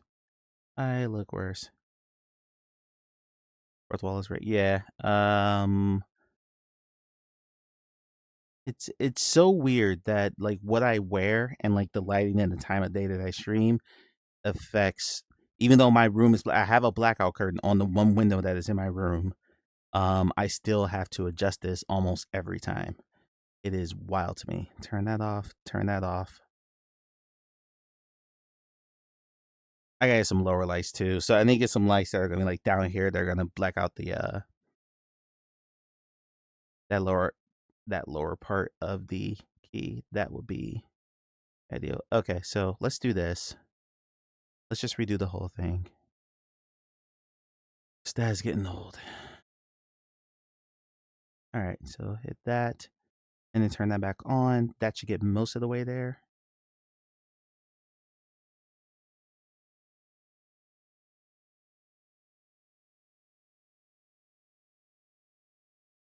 And then I just got to get that little snow down by my head.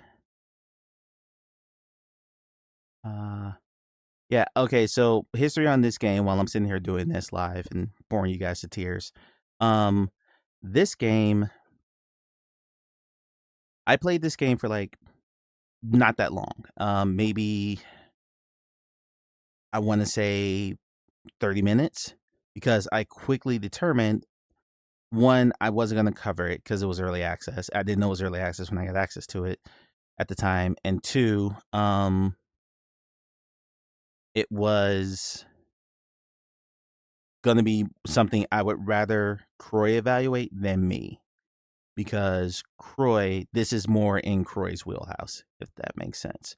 So, okay, I can live with this for today. I've never played the Surviving Mars game. I'm not familiar with the franchise, other than what I lightly researched when I was going to do a YouTube video about it. So yeah, I'm evaluating this kind of on its own merits just for tonight.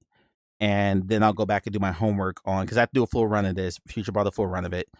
I'm gonna go back and do some research on what the flat version of the game is, because we've all seen some games come into VR as I sit here and load everything up.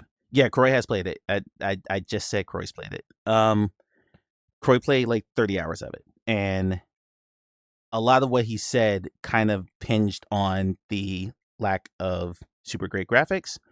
So I just kind of let that opinion lie, but I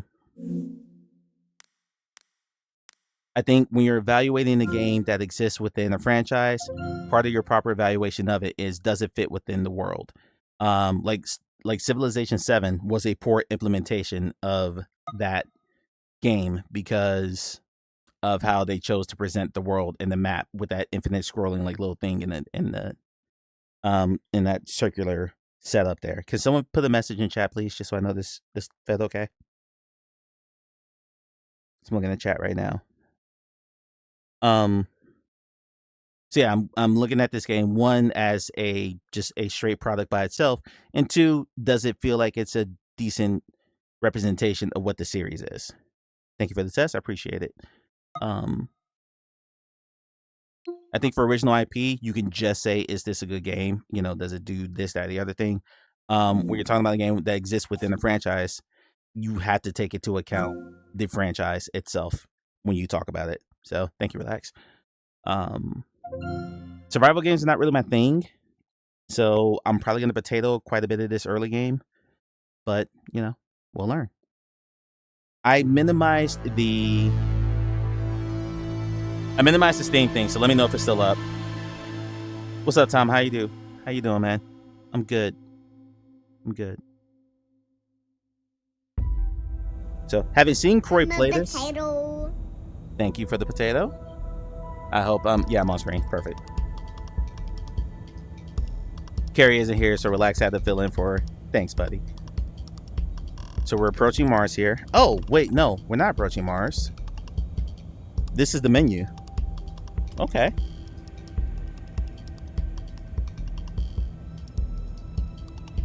It looks better in the headset than it did on Croy's stream.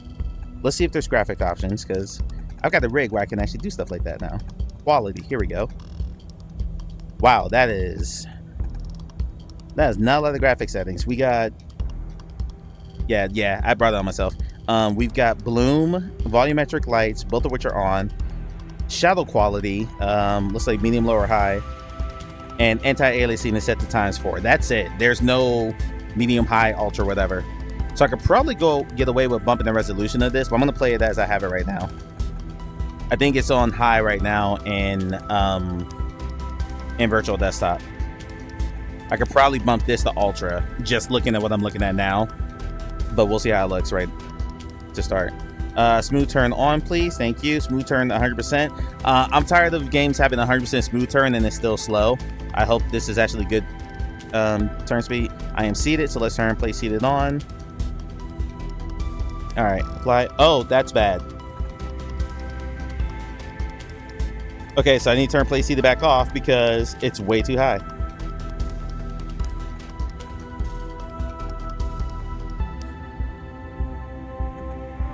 There we go. Honestly, limiting graphics option isn't a bad idea if you don't have people with potato rigs trying to max settings. Yeah, that's fair.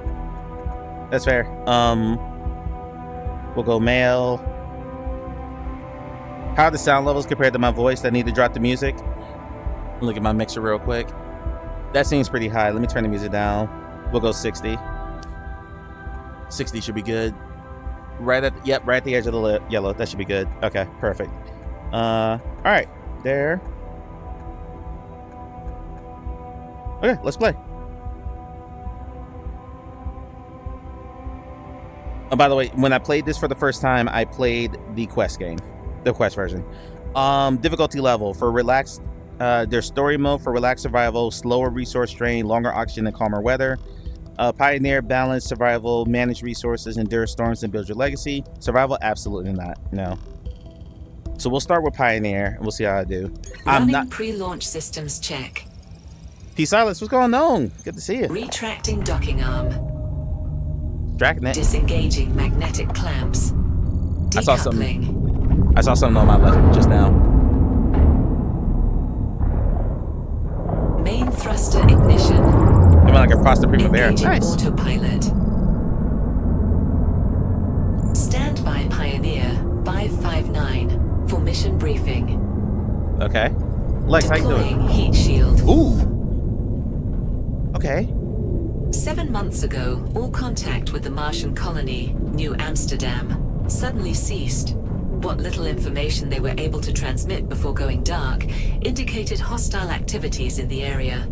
Survey drones detected strange structures of unknown origin. You can see my decaying These orbit here. structures appear That's to nice. interfere with standard communication channels. The final transmission confirms evacuation procedures were initiated, but the rocket's signal was cut off shortly after launch. At this point, Command has no choice but to consider the colony and its inhabitants lost. Scans show that the interference has only grown stronger since the initial disaster, with the affected area increasing in size with each passing week. Your landing pod is currently headed for the closest sector with no hostile readings. Command tasks you with establishing a foothold, finding the hostile structures, and disabling them one by one. Readings indicate that the structures likely have an internal manual override. It is, however, unclear how to access it. You have been equipped with the basic tools to establish an outpost, but as an independent contractor, you are expected to rely on mining and trade to survive. Trade? Please be aware that evacuation will be impossible until the mission is completed. Approaching planet surface. Relax, I remember Croy's having some struggles with it, but System okay. reboot initialized. Okay, I am definitely not. Connection to Earth base. Offline. Okay. Entering autonomous survival protocol. Okay, turn speed's good. Movement speed's really fast. Not sure if that's a good thing or not. Enter autonomous survival mode. Oxygen inside the pod is stable. Cool. But I do feel like I'm too short now. The vitals monitor on your wrist is active.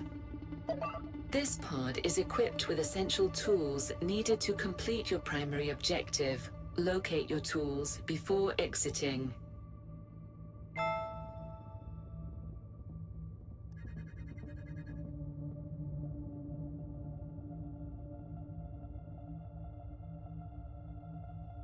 Okay, what it doesn't do is tell you, I already know how to do this, I played this before, but, okay, so you hold your upper right button on your left controller, and you get a kind of a weapon wheel type situation. It told me to check my log for new missions, so let's land on that.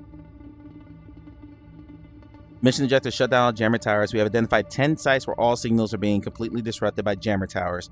Pinpoint the sites, head out there, and find a way to shut them down. As you locate them, they will appear below. My reward is 500, something or other. Base price: equip my tools. Equip the constructor tool, the extractor tool, scanner tool, locate tools, locate all tools within your pod. Okay. What I don't know is how to get back to the menu.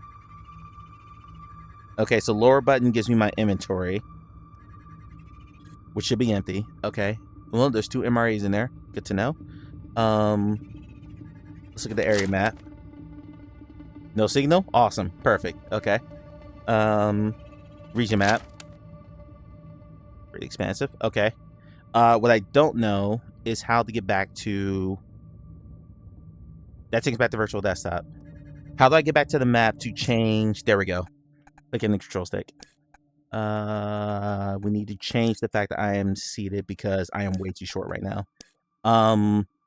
It could use some sort of height adjustment. There's a movement speed. That's good. I might turn that down a bit, actually.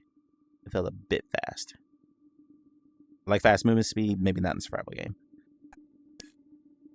Okay, so I guess it was just when I was in the chair. This feels appropriate. All right.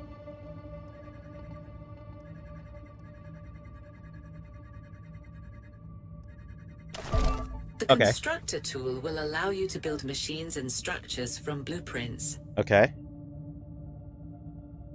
I press the bottom button on your primary controller. You needed this for the other part. Press the primary button on the bottom controller to equip. That's construct. There we go. Browse with grip. Construction not available here. Okay. And then trigger for action. Okay. Easy enough.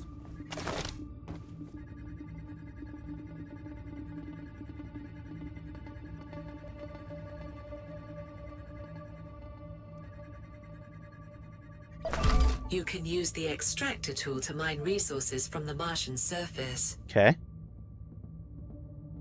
Something's going down to 83%. I'm guessing that's hunger.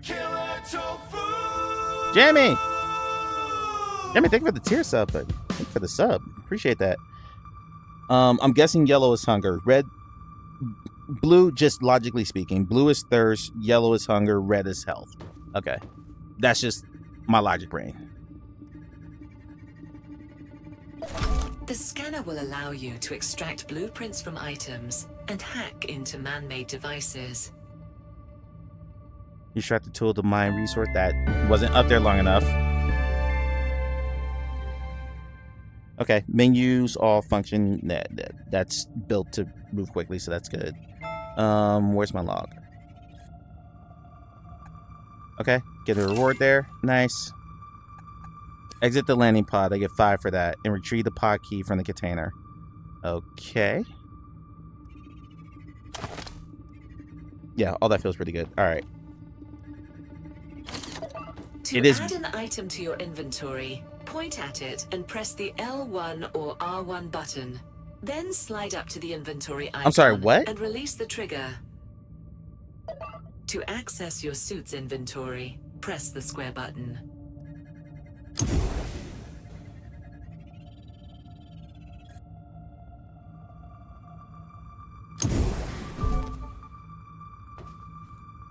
Okay, do I get a reward for that?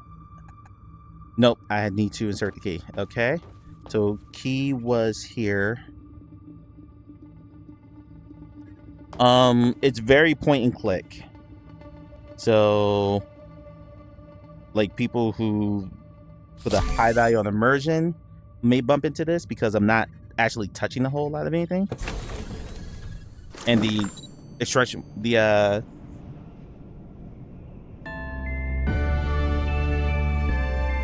I'll claim my reward later. We need to figure out what we're supposed to do. New mission available. Construct the habitat. Okay.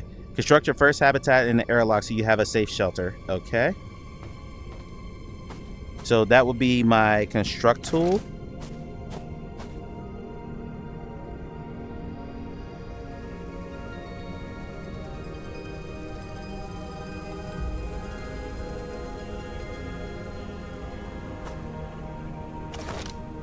I'm about to eat an MRA in a minute, and you can see, no, blue is oxygen. Blue is oxygen. Okay.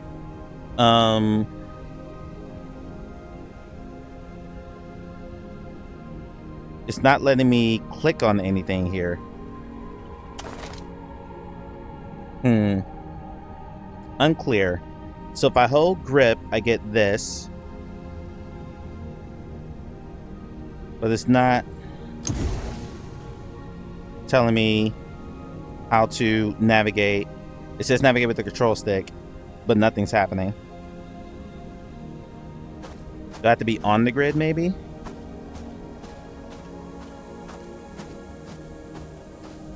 So I'm trying to follow the tutorial as is, so this might be an onboarding problem to Relax's point earlier. Oxygen level below 50%. Perfect, okay. Great. So how do I...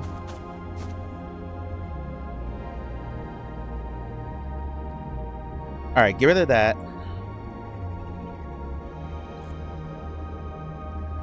Oxygen, I'm assuming that will come back once I go back in my ship. That's unclear. Okay, let's go back into my pod here and refill my oxygen. Whoa! Woo! Everything's responsive, but it is very point and click. Okay, oxygen goes back up immediately. All right, that makes more sense. What I don't know... Aha! Okay, here are my blueprints. So this was user error. Airlock here, habitat here, workbench here, and the box within 29 of any type. Okay.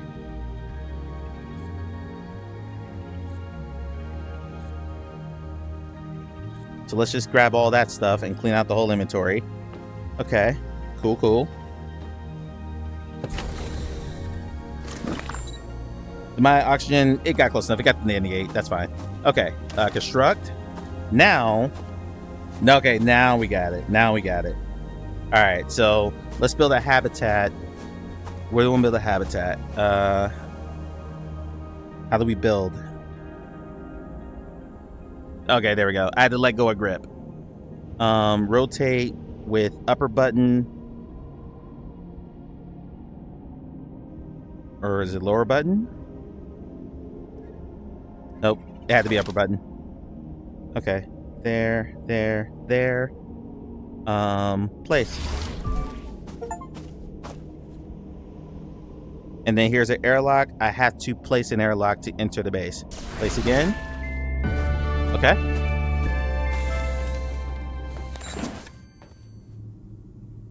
Good effects. I like the mask coming off. Like, that's all very nice. Nice empty pod. Okay. All right. What's this? Customize. That's just colors. Okay, I don't care about color. All right, you know what?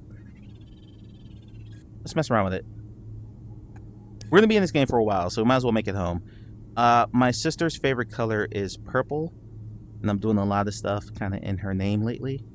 So, but there's no purple in here, which is disappointing. A little beige around the bottom. Okay.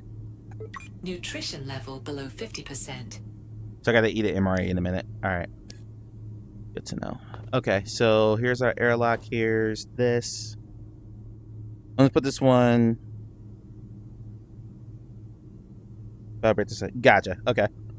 Let's hope, because you know where I stand. I am ready for it to be a thing, so we can talk about it being out in the universe, not speculation. I'm tired of speculation, so I hope so. I really do. I hope that I am all about new things to talk about, not speculating on what kernels have been put out there. I'm gonna wait until the MRA, because I don't want to waste the MRA if I don't have to. I love the mask coming down. That's very nice. I love that animation.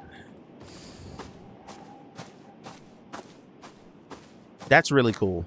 Okay, actually, I need to look at what my next objective is. So let's come back in here so we don't burn oxygen. I'll eat in a minute. Let's go to our log and pick up our rewards. Great. Habitat. Nice. So your workbench inside your habitat. Okay. All right. Easy enough. Let's construct. Here. Workbench. Do we want it centralized? I think we probably want it... How do I rotate again? There we go. I think we probably want it right where we come in. Yeah? Sure. Boxes contain up to 25 of any item. Okay. I'll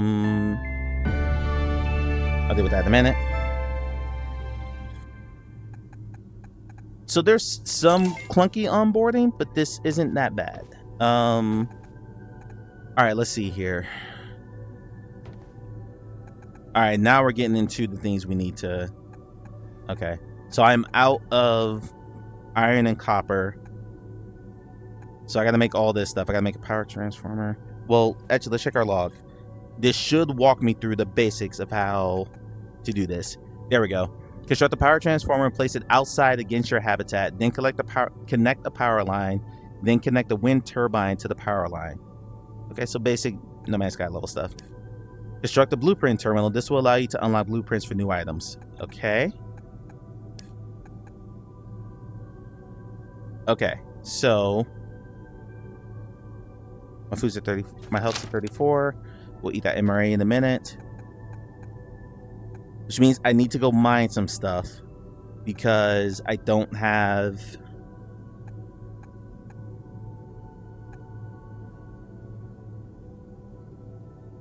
Okay, so I gotta make a transformer, a power line, and a wind turbine. So that's 3 iron and 5 copper. Okay, let's go ahead and eat now, just so I don't forget about this later.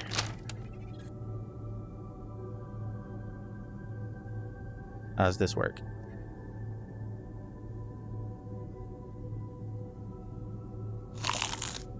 Put it in my chest. Okay. How much did I get back from that? And let's get my extractor out. The scanner can produce blueprints by scanning objects in the world, letting you recreate them at your own base. The scanner can also hack into certain man-made that's so frustrating that doesn't stay up long enough. Like, let me click to get rid of that.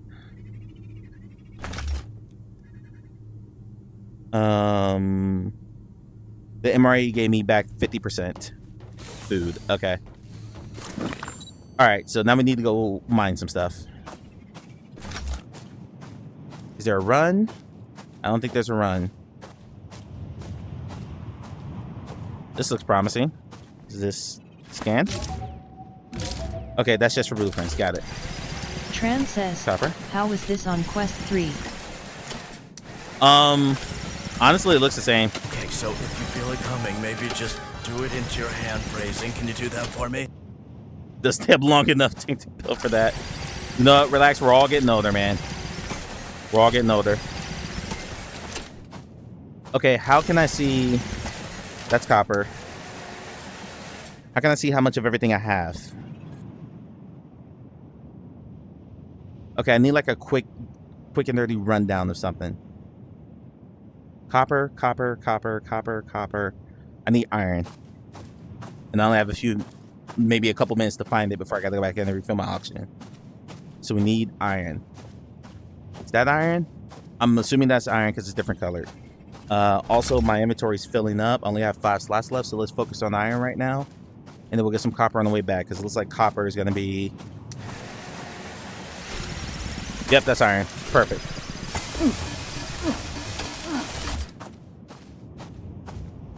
What? Health slowly recovers over time. What was hit? Oxygen level below 50%. Okay, oxygen level 50%. That's fine. How much iron did I get from that?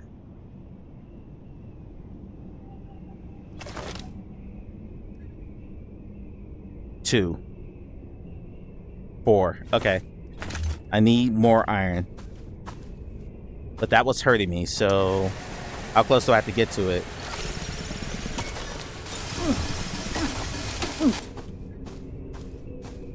Is it farming the iron that's hurting me? I can't tell. Unclear. I got one more slot, so let's get a little bit more copper. Alright, now my inventory's full. Perfect. Let's go back. Let's go back. Oxygen level below 25%. Yep, got it.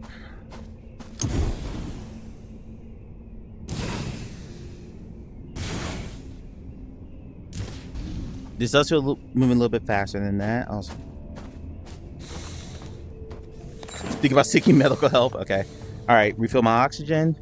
We're good. We've got enough to make all this stuff. Perfect. I think. So I need a power transformer.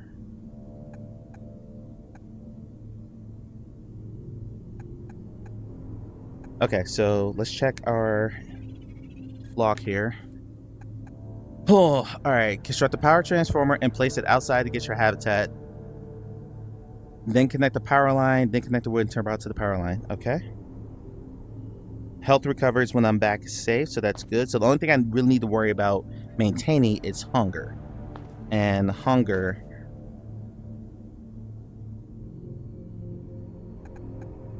is going to be a problem because I don't know.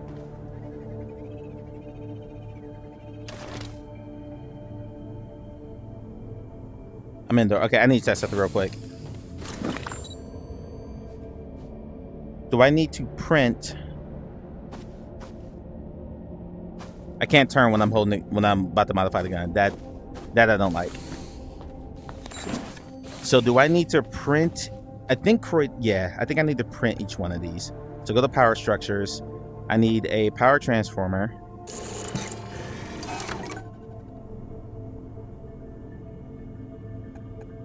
Did that automatically come out of my inventory? Looks like it did. Need a power line and a wind turbine. Yeah, that automatically comes out of my inventory. Okay, good. Okay, good. So far, so good. Yeah, relax. There's some clunky onboarding, but overall, it's not bad. Overall, it's okay. Okay, so let's stick our power transformer on the back of our building here.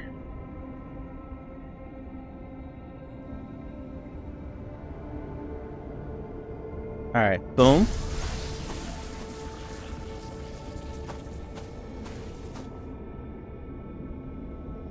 Attach a power connector. Ugh. So I gotta make the wind turbine. We'll put a ways back, not too far back. The grid snapping is really good, really good. Okay, and then I need a power line. Oh, okay. Okay, I need to move that. Now here's the question: how do I?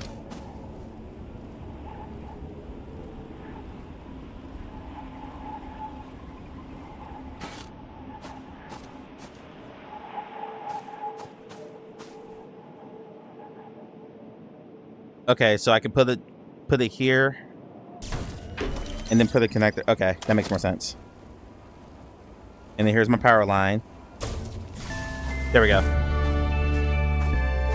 Oxygen level below 50%.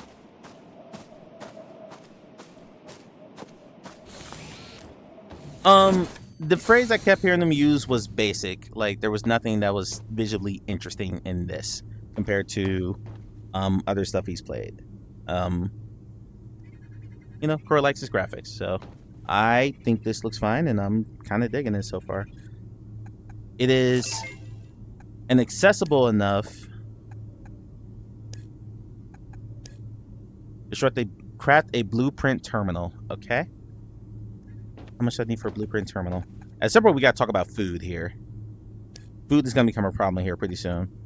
I need a blueprint terminal, which means...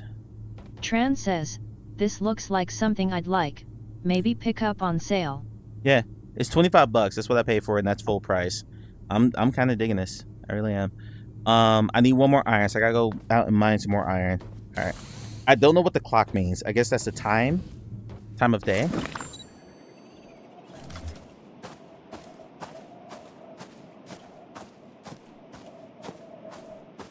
The mask does have a vignetting feature, but it's like it does cut off what I can look to my like peripheral vision, but it's fine. Does iron hurt me or something? Iron must hurt me, I guess.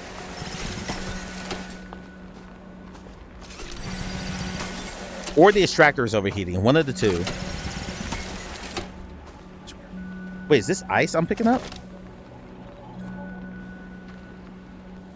That's ice. Can be distilled in the water. Okay. Interesting. Yeah, I'd have to go back and see his... I don't know if he still has those VODs available on this site. On his Twitch. It's been quite some time since he played it. But that's what I remember was he just said it just looked... It wasn't interesting to look at, was a lot of what he said.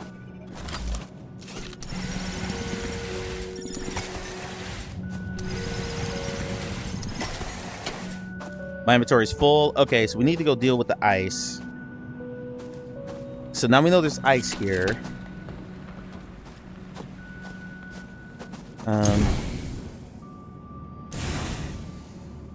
Yeah, this is the B-Haptics vest. Something's wrong with my with the software. The B-Haptics software is not launching for me, so I can't use the vest. I already had it on, so I'm just leaving it on. Okay, so we need to make a blueprint terminal. We can craft that now. I don't know what the water's for yet, but we'll figure that out. Let's get ourselves a blueprint terminal. Are these expensive? This one is $500. The cheapest one, I think, is like $350. I want to say. Construct the blueprint. Okay, so now we got to build our... Let's do our construct. We're indoor. I like how it automatically gives you... Ooh, okay. I like this. I like this. I don't like that I can't center it. That's annoying, but for... Do we put them next to each other? Or do we get a little gap? Do we get a little gap space here? Let's do that for now.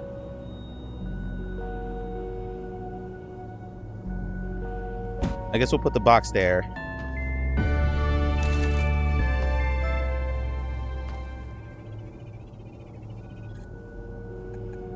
Got that. Construct the liquid processor. Aha! So that's what we need the ice for. The liquid processor is vital to your survival, enabling you to turn ice into water. Yeah, they're not cheap. They're definitely for enthusiasts, for sure. Okay, we've got... What devices do we have? A liquid processor. For research points, 150 RP. I need more iron. How do I know? Okay, player funds, 675. Okay. So I got 40 research points, 40 RP, and $675. So I need one more unit of iron, and I can do that. Also, I need to eat.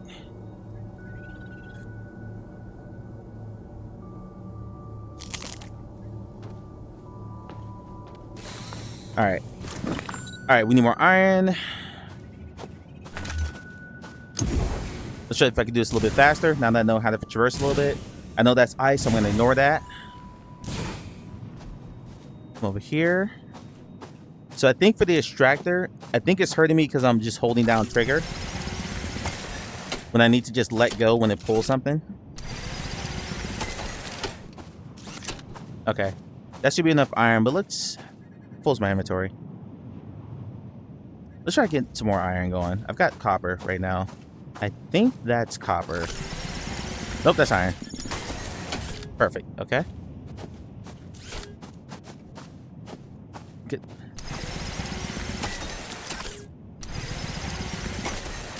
Alright, inventory's full. I need to transfer the ice to that box unit so I can get more space to do some more farming here.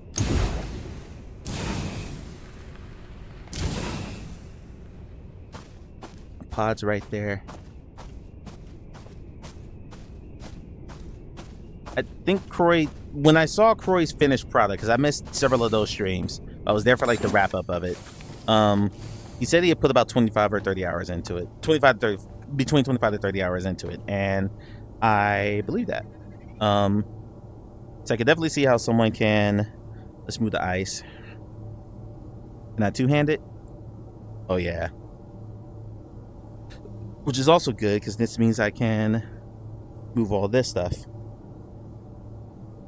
My inner OCD is automatically getting triggered, and making me want to arrange everything nicely. But I'm just trying to empty my backpack so I can farm more stuff when I'm out there. Okay, so my question now is, if this is open, does that still count towards my available?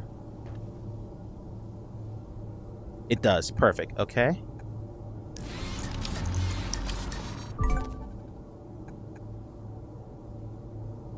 I like the animation. There's a lot to like about this. I'm kind of, food processor. We're gonna need that next because I'm down to my last MRE. Okay, so food processor. Well, let's check our log. One thing at a time, Mike. Craft and place the liquid processor. Got it.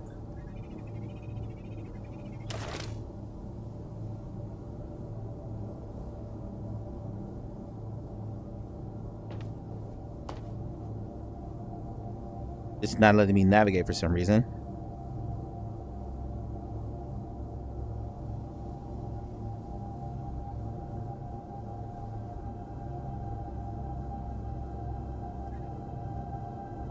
Or is the food processor something, a module outside? That's probably it.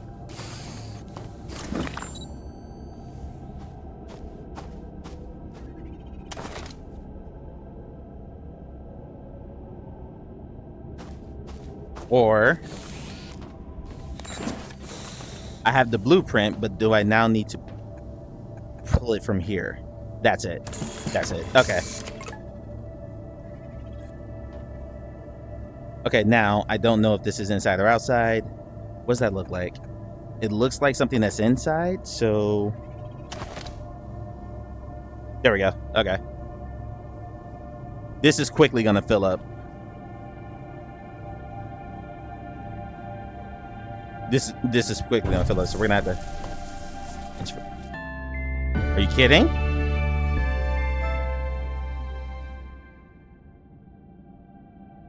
Honestly, if you enjoy Satisfaction, I guess compare it to that. I get Cora's thoughts. I'll cover that in a minute. I need to now. That's all iron. I need more power, which means I need to.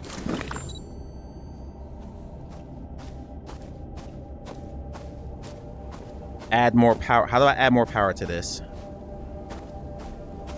Because we're over capacity right now by 1. And I can't remember what the wind turbine requirement was, but I do know I need more copper. Shit, and I don't have enough power here. So we need to get rid of this.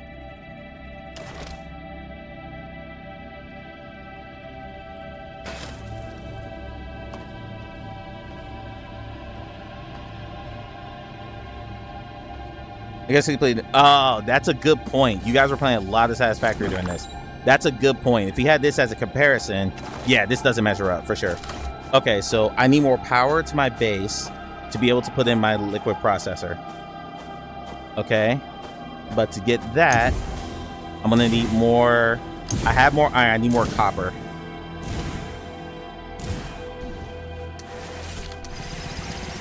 That's iron. But okay. It's a nice, clear, concise play loop. Like, everything makes sense.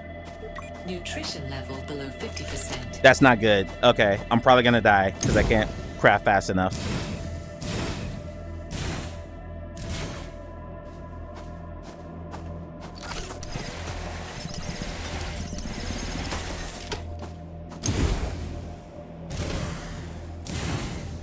Okay. Is that iron? Is that copper? That's iron. I need copper. Shit. And now the panic sets in, and this is where I probably should have played on a lower setting. Because again, I'm not good at survival games. When I say not good, I mean like I'm not fast.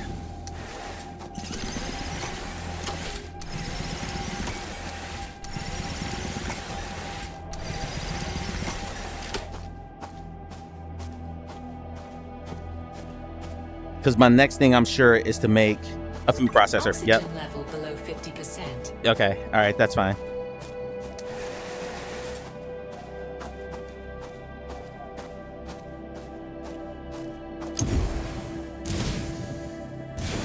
So what I'm probably gonna have to do just to get the food going is I'm probably gonna have to deconstruct.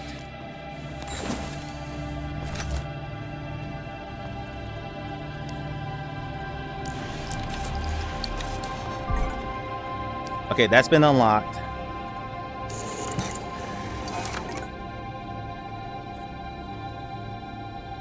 But this is gonna knock out my power.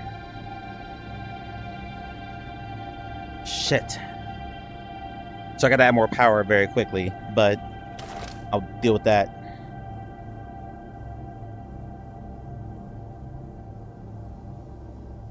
Okay, food processor, yep. That's gonna knock out my power, that's fine. Wait, hold on. Do I have... No, okay.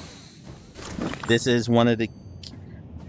So this is one of the things I kind of have to... Yeah, I gotta go craft a wind turbine first. So I need to uncreate this. Or deconstruct that, get my power back. I need another wind turbine.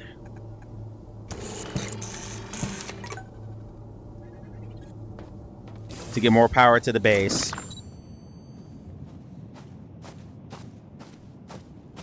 Now, is there another plug-in here? Demand 2, number supply 3. Okay, so pretty nice basic numbers.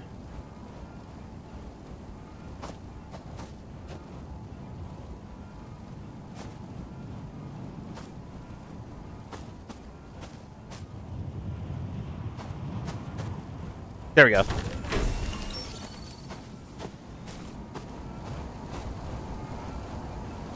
Okay.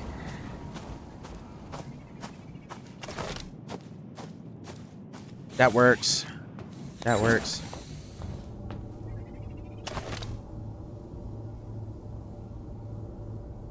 Now I can craft this.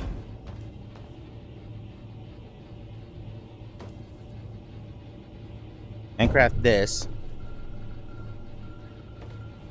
Okay. I don't know what I need concrete for. Water and iron. Okay, so I gotta make iron. Water's 2 ice.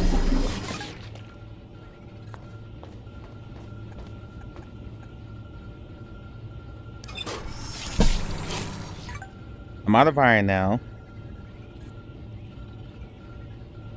I probably could have just picked that up. There we go. Whew. Okay, so now I can make more. Make some more water.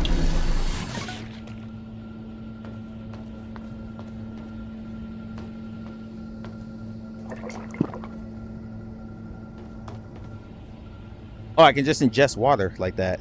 Okay. But now I'm out of water. Or I only have 1 block of ice and need 2 water fries. Okay.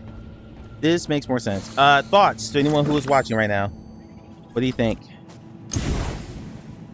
I think onboarding is pretty strong. I intuitively knew I had to fix this problem. So that's good. And I can definitely see as we get...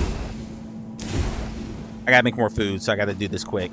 But I can definitely see as we get like more expansive stuff. Like I can only add 1 more thing to this before I have to... Or if I have to add more power, I can only add 1 more module in here. What's my next step?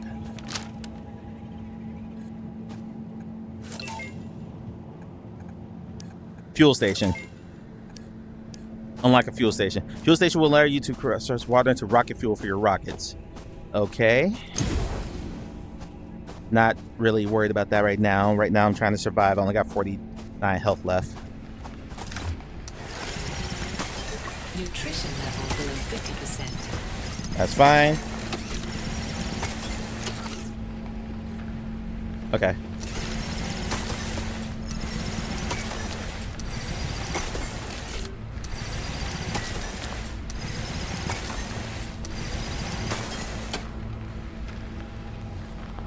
Okay, now I need metal.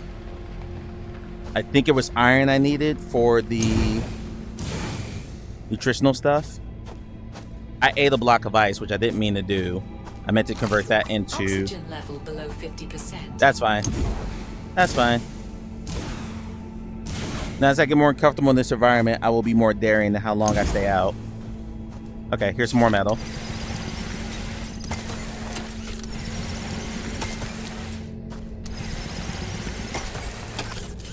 So the main thing to monitor is oxygen.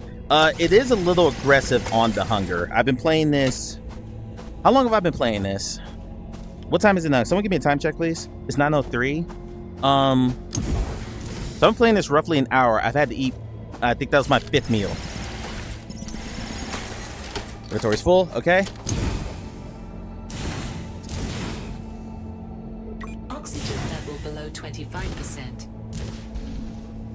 And after oxygen level drops below, I died and I played this on Quest just to see what would happen. So after your oxygen level drops down, your health starts rapidly getting low. I didn't look around this guy, but we'll do that in a second. I think there is a setting to turn hunger off.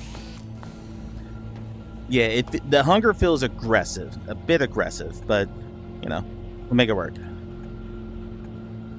10 health, 2, okay, 10 nutrition, 2 health if I just do ice. But if I make, it's plus 20 for the soup.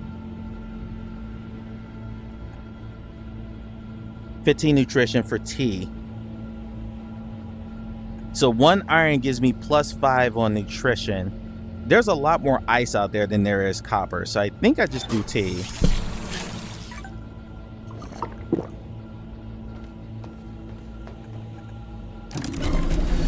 So let's just load this up.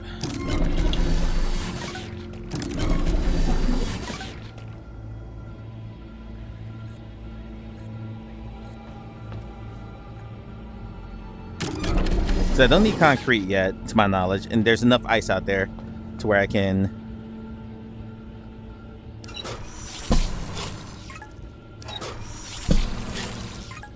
Nutrition level below 50%. Already dealt with that. I can make one more.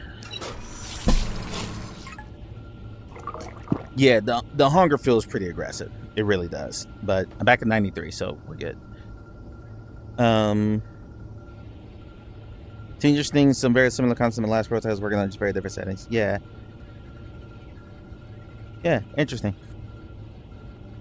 But I appreciate this. I appreciate the very clear path to get you started, as opposed to just land somewhere and figure it out. I appreciate that. I need more ice. I have one thing of ice left.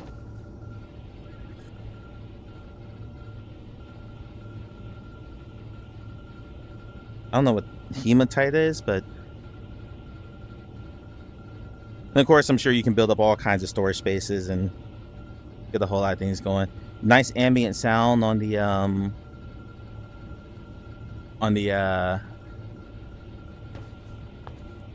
machinery here too.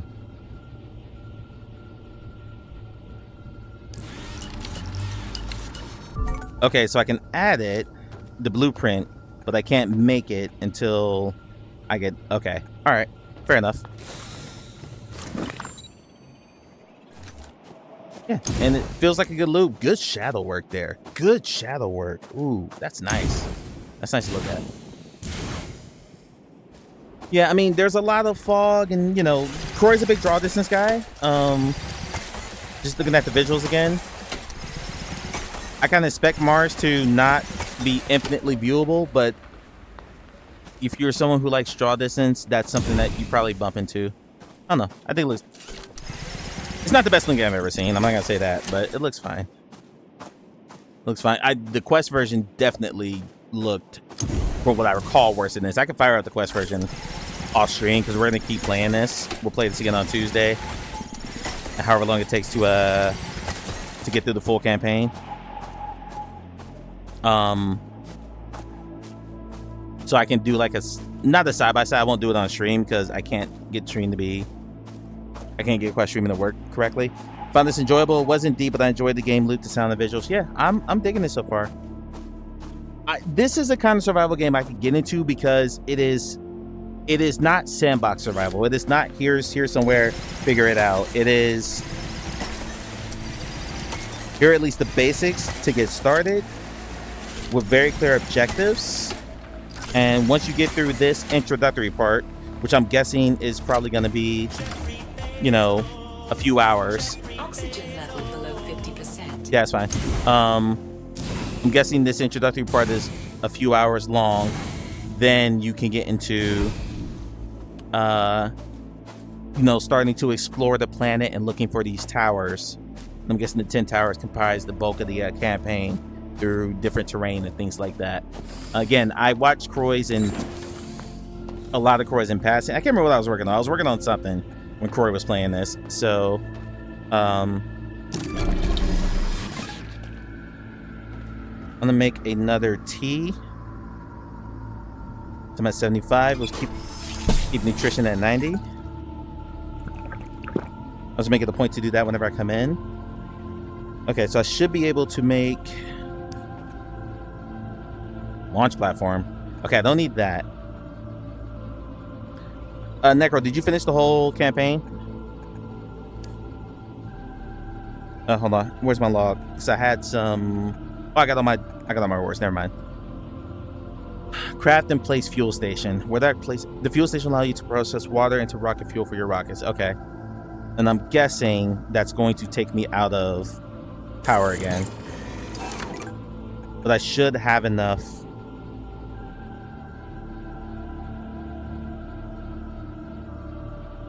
I'm running out of space. That's the other thing too. It's getting kind of tight in here.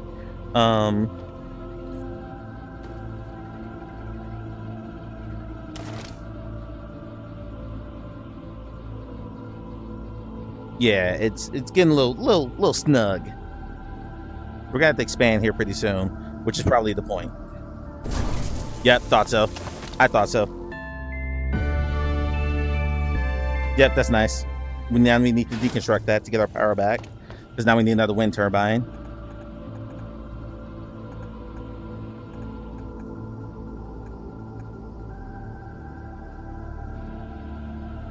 I would like to expand. I'm gonna need to find more copper.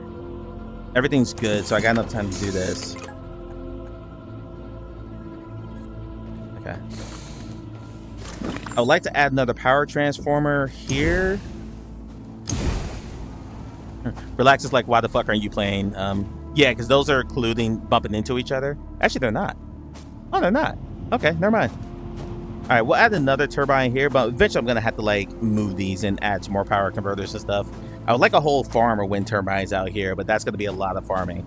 So to that point, I'm probably going to, guys, display a good chunk of this off screen and do like setting up a power base and getting some expansion going. Playing when I was travel, since the Quest version wasn't good enough to let me still feel like I was playing a real game and not just a mobile game. Ah, fair enough. I'm throwing the got pretty far. Gotcha. Okay. Gotcha. Yeah, I'm enjoying this so far. This was purchased because, okay, I can't do it there. Why can't I do it there?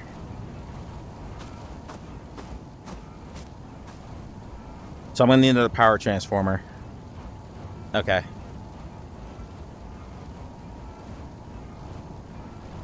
I'm gonna need another power transformer. I need another power transformer there to expand out a bit. So I'm probably gonna spend some time off stream if I have time before Tuesday, because I have to play a game for a review. If there's time, I'm gonna spend some time farming off stream and like building out a good power matrix. I don't have to keep stopping to do this. Yeah, because now I need another power transformer. I need more copper for that. Yeah, okay. And this isn't a complaint, because this is what I expected. These things tend to be a bit grindy, and so I could probably spend an hour just farming resources, building more boxes, probably expand my habitat out.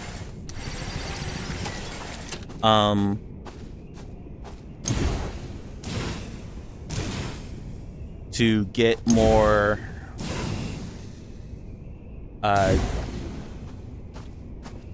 this is lovely to look at, by the way. Like I get the feeling of isolation here. Yeah, I would like to build up resources so I don't have to keep like stopping and going and stopping and going and stopping and going. like to have enough to where I can just build what I need to build as I go. So if I have time, I will start to work on that. Hopefully tomorrow night, because tomorrow I have 3 stories I have to write, and I'm just gonna play Ninja Turtles all day. That's all I'm gonna do. All right, Faye, have a great night. What are you doing on time? 9:20.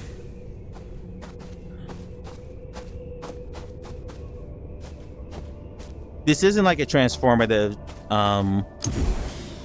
survival game, meaning that if you already don't like survival games, I don't think this changes your mind at all.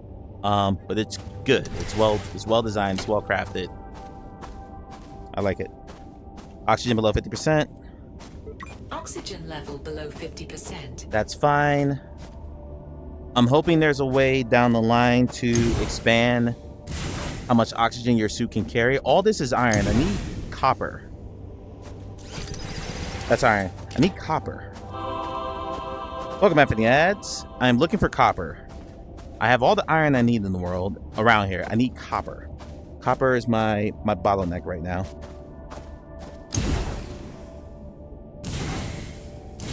And I hope this looks good on stream too. Can anyone confirm if you can see the outline of my mask or my helmet as I move around? All right, I need to get back. I'm about to die.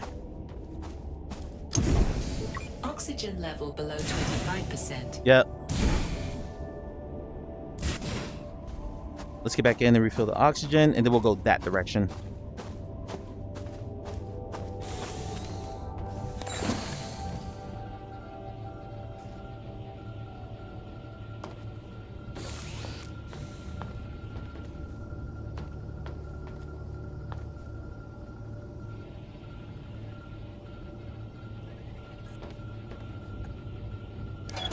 And do this while... Oh, with my oxygen to fill up. There you go. I mean, that's quite lovely. That's very lovely to look at. I was just pausing to see if it moved or if it was just a flat skybox. Oop, wrong one. Almost visible on the left side. Okay, yeah, it's looking out out of my left eye. So, okay, that makes sense. What's that? What are you? Hello. What are you? Oh, hell yeah. Ah, my inventory's full. Close. Okay, we're coming back for that. We're coming back for that little...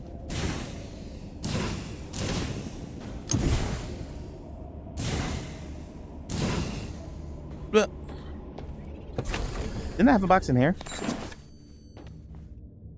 I do. Okay. That was just my starting supplies. All right, so the box is what I need to use. Okay. So I need to go empty my backpack here. The frame space is coming out here. Gotcha. Yeah. It's most VR, like the VR view output is tied to my left eye, so that makes sense.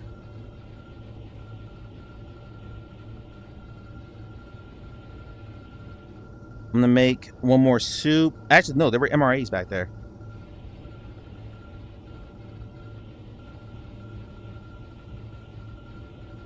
So, but see how easily I got distracted? I went, okay, I'm gonna go out to get more copper. Ooh, what's this? Okay, well now that thing has MREs. Now I gotta make more space in my inventory. Let me run back and empty my inventory.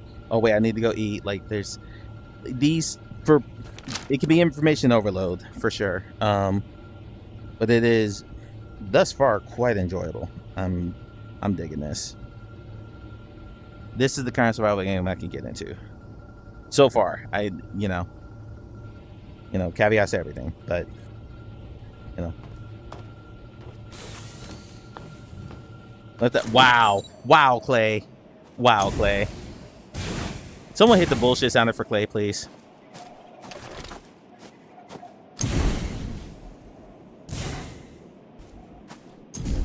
Exclamation point BS. Okay. An oxygen canister? Okay. Bullshit. MRE. Bullshit. MRE. Actually, we're gonna eat the MRE now. I can't eat the MRE unless I'm in my base. Makes perfect sense. A researcher note. Another box. Nice. Researcher note. I don't know why the boss insists on us straying from...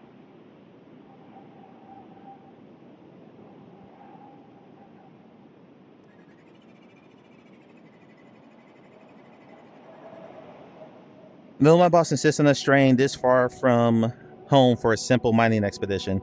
Traveling for half a day for a random cave isn't my idea of a worthwhile time. Hopefully things will make sense once we're inside. That is if we can even find the place. For the record, I am not above turning the difficulty down if I feel like I'm not going to finish the game if it stays where it's at. Oh yeah, I can't eat that yet. Okay, so let's do some extraction since we're here.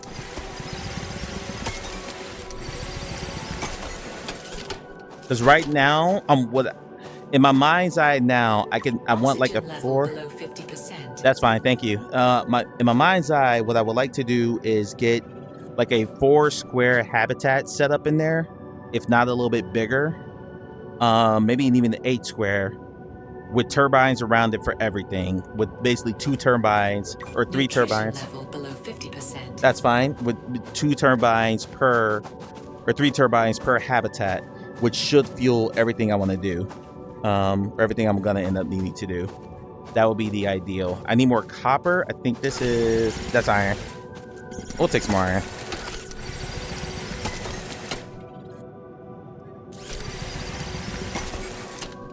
More iron. Now we're looking for copper. Oxygen level below 25%. Shit.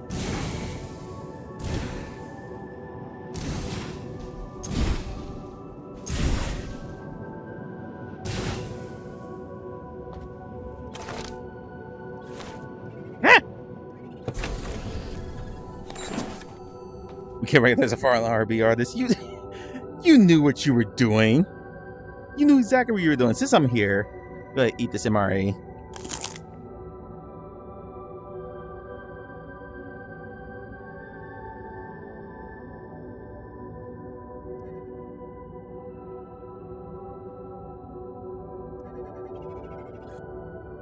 All right, I need copper.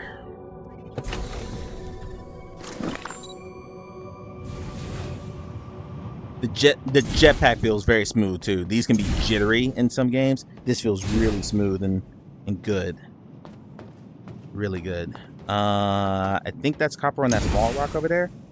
Maybe. It might be iron. Nope, that's iron. So it feels like iron is on the rocks. Copper seems to be built into cave walls and things of that nature, like over here. Except there is none here.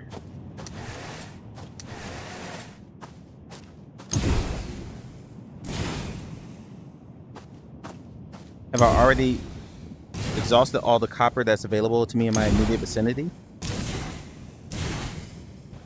I mean, there's a little bit there, but that's not enough.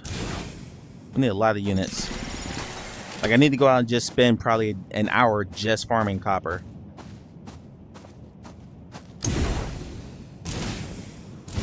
So right now, copper, iron, I would like 3 boxes. 1 for copper, 1 for iron, 1 for ice. I had them both full. 50% oxygen. That's iron up there.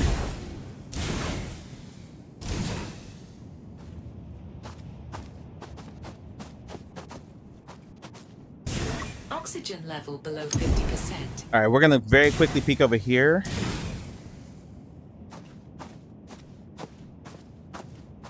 Actually, I think I'd lower my walking speed, and I want to turn that back up now, because now I'm actually feeling the pain of slower walking speed. Okay, we found copper. Where am I at? Okay. I'm not gonna try to farm all that.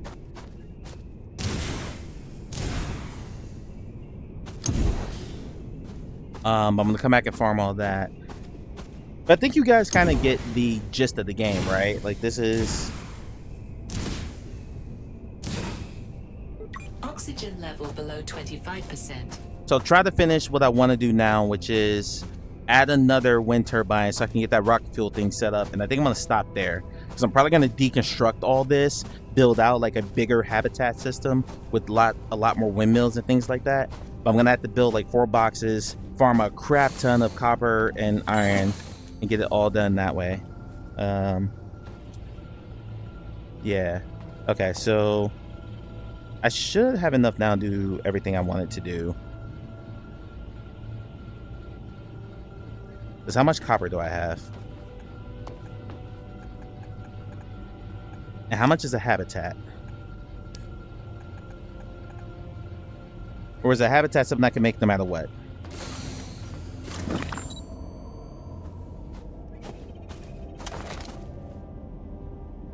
No, it's not. So do I even have the habitat blueprint?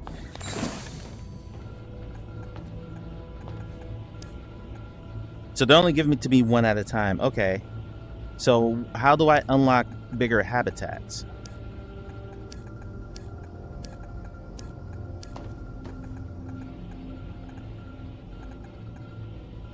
Because what I want to do... Okay. Figure that out later. I need a power transformer. No, I need a power line. And I have the wind turbine already. Okay.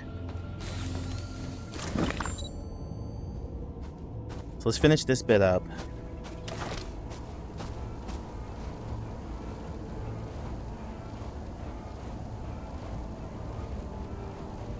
Connect those two. Oh, I like how I automatically went to the wind turbine the second I made another power line. That's nice. That's nice. All right, so now I can add 3 more things. Because my demand is 6, my supply is 9. 1, 2, I don't know if this needs power or not. 1, 2, 3, 4. This is 5, and that probably airlock is 6. Okay. All right, so let's get a power station going here. Or fuel station, excuse me.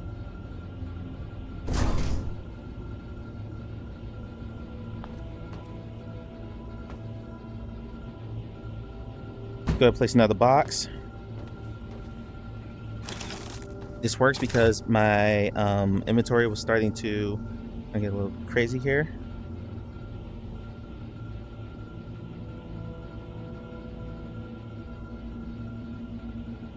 How's my hunger? 69. Hey. I'm not gonna worry about that now. What's that up top? That's an oxygen canister. We'll keep that on us. Let's move these over here. I can't move 2 at the same time. That's a bummer.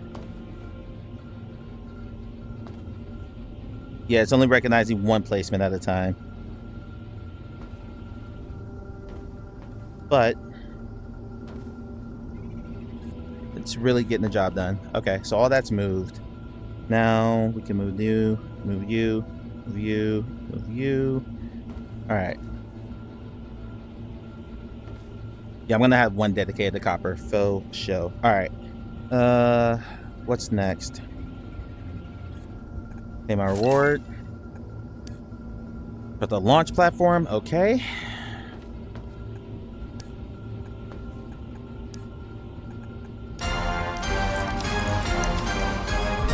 GG's Fish. GG's Fish, how you doing? Hope you're doing well, friend.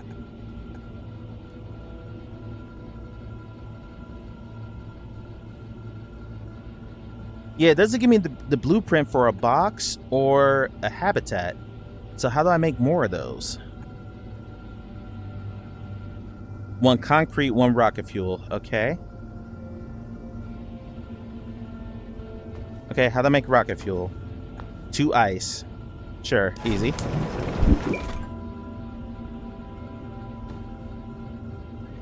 Add that to inventory.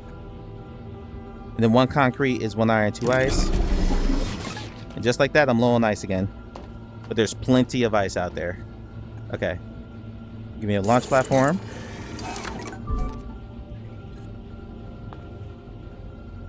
I have to watch a new episode of Monarch the Gods. How is that? I always felt like Godzilla was meant to be like a spectacle, sort of. So I didn't know how I felt about a show. Yeah, how is that? Is this... Whoa! Does this need water? Or... I'm guessing this needs power. I'm probably going to have to move this later. But for now,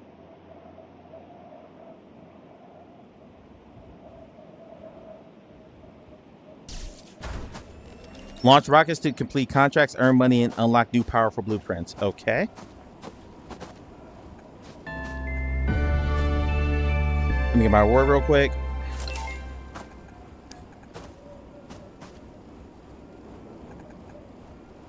Okay. Water, copper, ice. And I'm out of money. So at this point,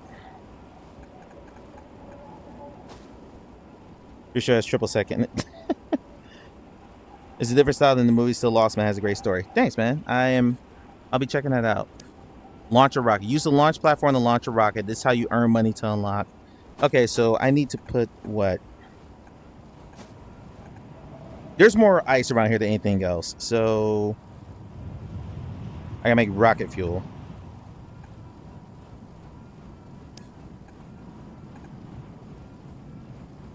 Okay, so I need ice. I'm gonna need to eat pretty soon. Oxygen level below 50%. Let me refill my oxygen real quick. Matter of fact, that MRE. Let me go ahead and eat that MRE while I'm in here. Nutrition level below 50%. Okay, nutrition's fine.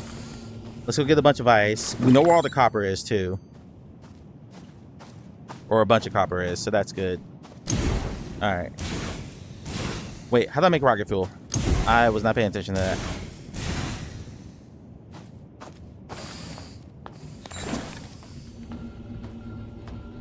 Two ice. That's it?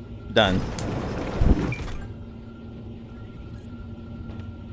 I also watched the Michael Jackson movie. I saw that yesterday. It's really great. My cousin saw that too. Drink water, drink water, Drink the hydrate? water, bitch.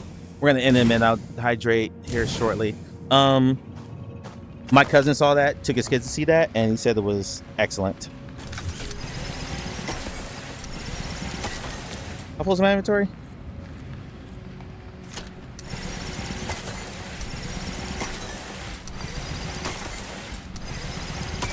If you're into survival games, I think this is at least worth a wish list.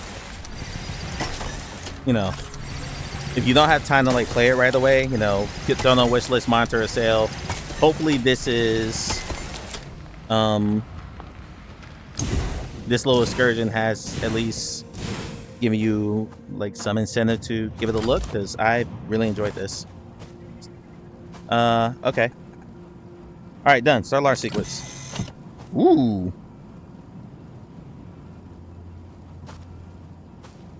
Pull cargo lever. Very cool. Very cool.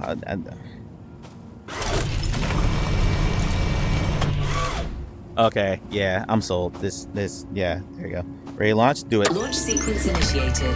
3, 2, 1. Lift off. Okay, that rocket takeoff looked a little rough, but overall, wow.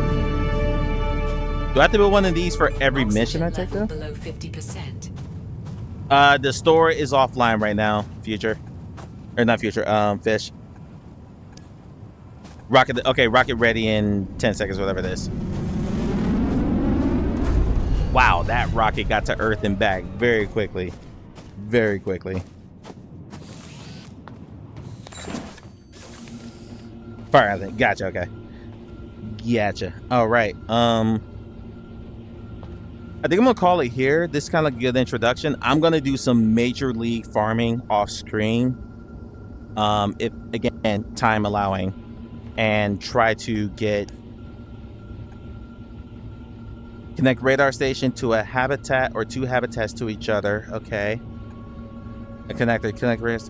So we got long connectors and short connectors. I'm gonna have to take up some contracts to get my money up to get some other things done. So that's good. That's fine. I've got a fair amount of iron right now. Well, 10 units of iron right now.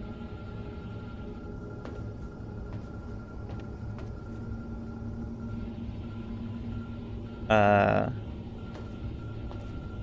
I think we're gonna call it here.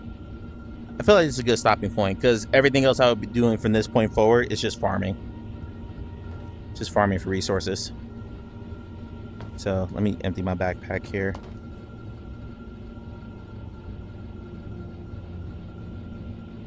My onboard inventory. I'm sure there's a better way to say that.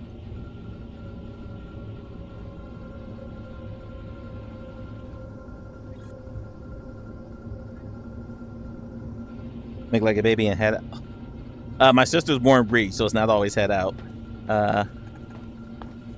Yeah. Fascinating. Okay. I thought I was gonna have to make a new rocket fuel station or a new launcher station, launch pad, whatever that is, for everything we had to do. Get my reward there. You will soon need to construct a radar station to pinpoint other areas. You will need a connector in order to connect the radar station to your habitat. Unlock connector. Can I unlock it now?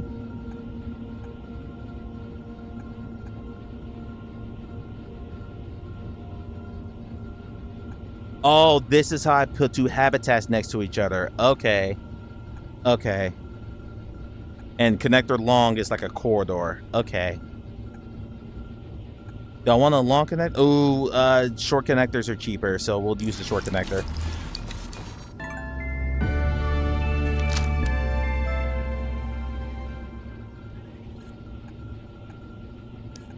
Radar station. What's the radar station need? Let's just keep it going here for another few minutes. I need more money for a radar station, so I gotta take up another.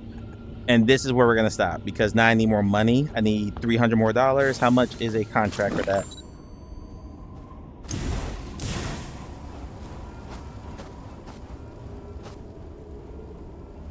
Cool little thing we got going here. Contracts. I would probably do the water mission. That's 6 waters. That's 12. That's 12 ice. So that's like 20 ice between that and all the rocket fuel I need to make. Okay. Okay. So I'm gonna take that $750 contract. Because rocket fuel needs what? 2 ice. Okay, I need a lot more ice. I just need to go farm ice. So I can probably just farm ice tomorrow night. Get that contract done. Get some more stuff built up. And get my second habitat out. Alright, I'll play some more of this off stream.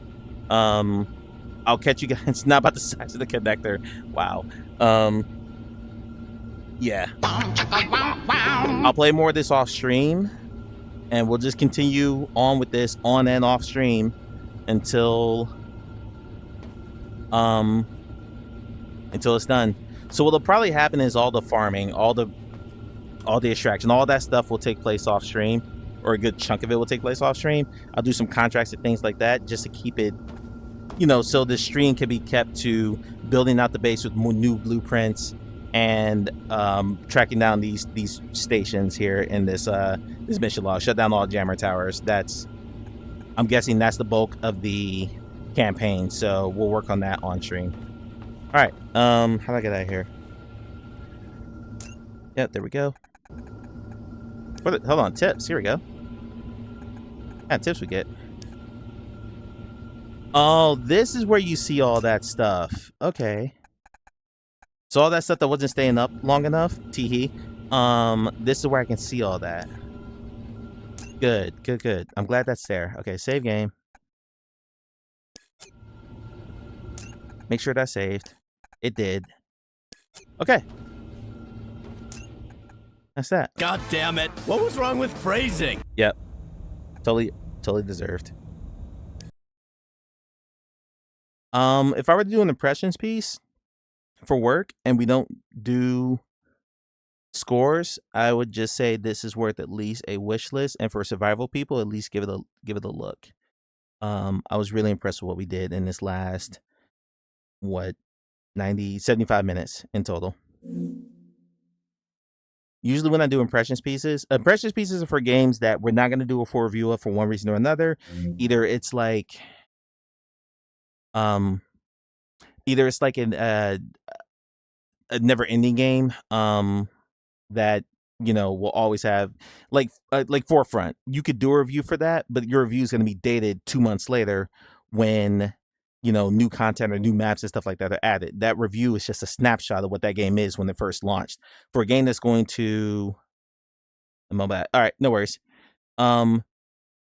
For a game that's going to continually evolve as opposed to like a finite finished product, like a single player campaign game, those are a little bit harder to reviews on. So you would do an impressions piece at work for my job for Upload VR for that.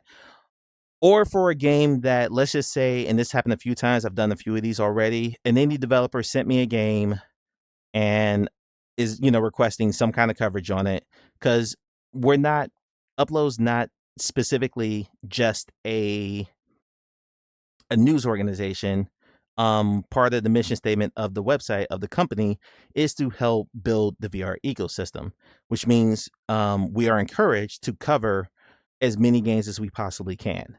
So if that means that, for instance, a few weeks ago, I think I had 9 games on my list. I only reviewed 4 of them or 3 of them, and I did impressions for the other 5. I have one more that I have to write up. It'll be out this week for a game called Among Giants. For a game that if I were to play all those start to finish, you're looking at 50, maybe 60 hours of gameplay before I could write a single thing. And meanwhile, games fall further behind. So I'm not reviewing Little Nightmares until June, or I'm not reviewing Bootstrap Island, which was 1.0. I wasn't going to review that until April because I'm trying to do all these playthroughs at the same time. So impressions pieces are good for stuff like that, and to help get the developers some level of visibility, because I recognize that Upload is a fairly decent platform in the VR space, and an article there actually can help boost a game's like, hey, I didn't know this game existed. Does that make sense? Based on title alone, Among Giants sounds fun. I forgot the game actually is. You crash land on a alien planet and populate it with machines and giant machines. And it is basically an open world exploration game where you are trying to decipher the mysteries of that world. It is Breath of the Wild on an alien planet. That is how it was described to me by the developer. Heavily inspired by Breath of the Wild, Witcher 3, things like that, but without the lived in feeling of those two games. Yeah, Scale of VR is cool, relax, but in my article, we'll go into this. It is Quest only for right now. He's working on PC VR. A single developer has worked on it for 6 years. Yeah, he's working on trying to port. But he, I feel like there was a big emphasis on. Matter of fact, I'll just pull it up as we're talking about it. Hold on, let me switch monitors here. What the? Oh, I had this up the whole time. As he was basically bumping against like the upper limits of what the map is huge, but there's not a lot there. Like I kind of wish the game was early access, giving people the time to explore the map while he gave himself more time to add more to the game itself, if that makes sense. Like tribes and there's some in there, but just a sense of a lived-in world. Because, and people are bumping into this in Asgard's Wrath too, a giant world that doesn't feel lived in can kind of start to feel empty and monotonous at times. And I think that was my impression of it, was there's a lot here, but I'm not compelled to continue to explore, because what I've gotten so far, early game, and I think the early game and the open world game is really important, because you kind of need to give the player incentive to continue further. What I've played so far, and I've played a hair under 5 hours of it, is not compelling me to keep going. Like I think it lets itself down, but this is the game right here. Also visually, because it's quite low poly, an open world low poly game has limits as to how good it can look, if that makes sense. Hope that makes sense.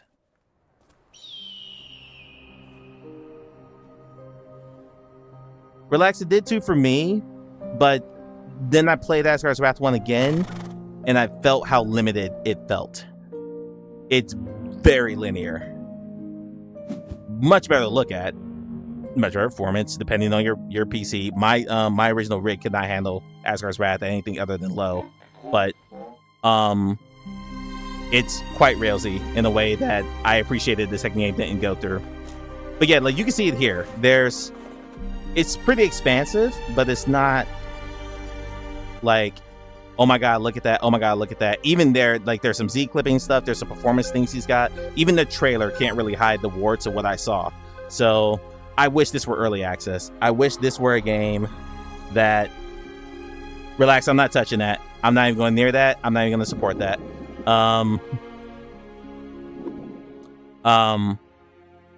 Yeah, there's just not.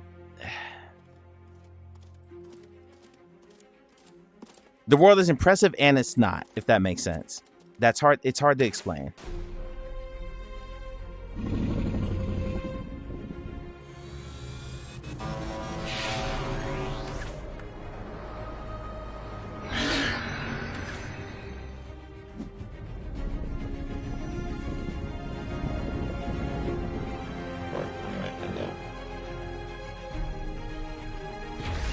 Okay. That's how you want to justify it.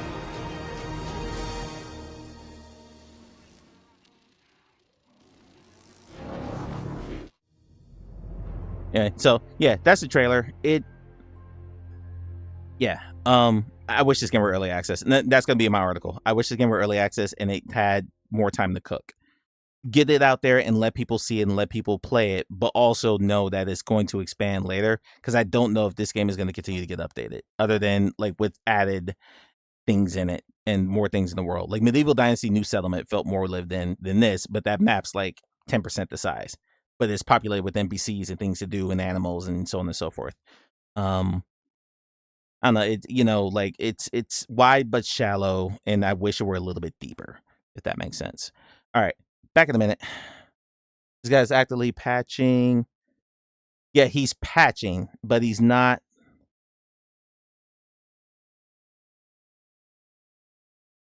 Like, I guess I define patching as I'm fixing errors, not so much I'm adding content. And while patches are very important and he should be fixing the errors, I think the game is screaming for more content from what I played so far. I haven't finished the campaign, so but my article is going to be based on what I played so far. So there you go. Back in a minute.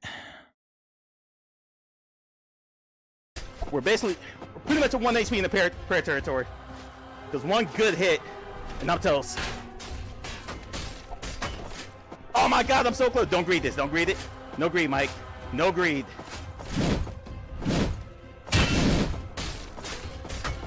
Good blocks. Good blocks.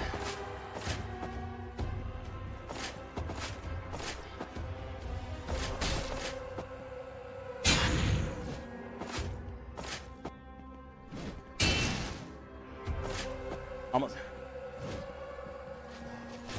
Okay.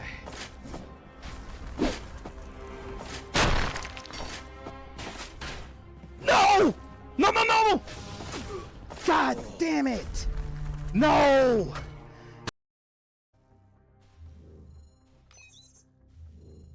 Just touch the bear, that's it? Just touch it? This looks like a weapon? Yep. Turn on the shield when holding the weapon in one hand, hold and grab trigger in the other. Alright. He's adding stuff too, but not sure how substantial that is. Honestly, if he's adding stuff, it needs to be here. It needs to be here, because if he's just saying stuff like that in his Discord, then a new feature, customize your robot. Okay. What giants would you like to see? Taking down the first giant. This is all before the game came out. A horse update with more weapon slots. If he's added anything in the last 10 days, it's not here. But yeah. It's not that good, Russ. It's not. It's okay. It's serviceable, but it's not great. So don't put too much stock in that. It functions. It works. Not something that I would recommend you go, especially this is a quest only game, so you can't play it anyway. But it's not something that I would say go immediately. Like, you must play this. It works, I guess, which is the important thing, though. Let me switch my audio back. And all right, let's go see who we want to raid. Appreciate y'all hanging out. We'll be back on Tuesday with more Surviving Mars. Hopefully you'll see a more expansive base. Hopefully, or at least I don't have to sit there and farm the whole stream. We might go straight into VR on Tuesday, so I'm probably gonna want to get a lot done in there. So I'm already compelled to do more. Like the loop has already kind of got me.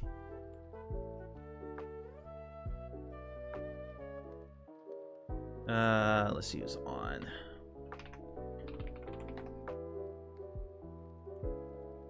Zenith. There you go. Farmer's playing into the radius too. We'll go say hi to Farmer. They've already done a patch update on this. So it's version 1.0.2. Farmer has all the goodies. My man's got a Pimax Crystal Super. He's running the 5090. I'm sorry, a Pimax Crystal Super OLED, which is the most expensive one of that headset you can buy.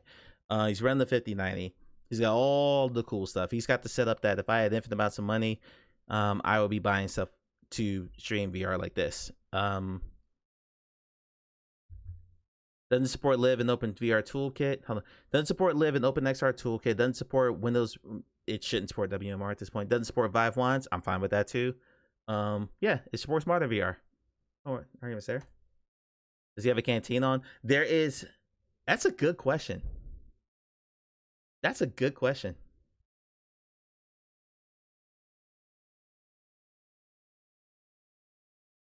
The bar is on the floor, to be honest. Russ, no, it's not. No, I'm just telling you no.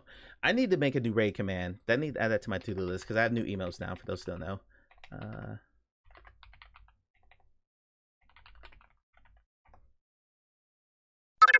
I'll unmute him as I put together a raid message. I also haven't turned on eye tracking on this headset yet. Textures on high. What is foveation strength? Foveation is kind of like how we do with the eye tracking with the DFR, where there's a box. There's a box in the center that's sharp. Let's go a little dirty tonight. The edge is blurry. That's what the foveation is. All right, stand by for the raid. If you're not gonna hang around for a bit, I would just like to get this raid message out there. Like it with it on or with it off? Let me see here. All right. That's for the subs. If you're a sub, copy that message. Controls, standing, gameplay,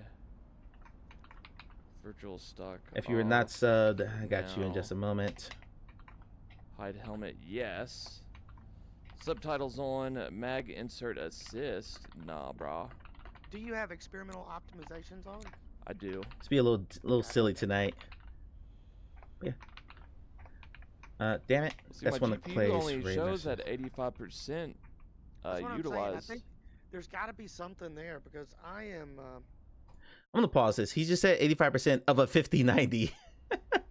What's up, Snatch?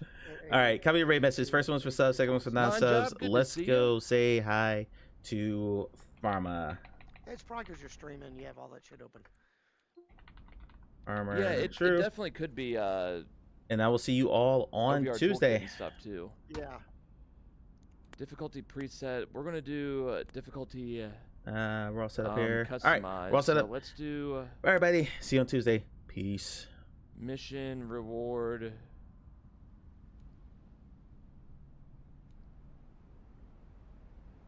Let's do it on high. No, we'll do very high.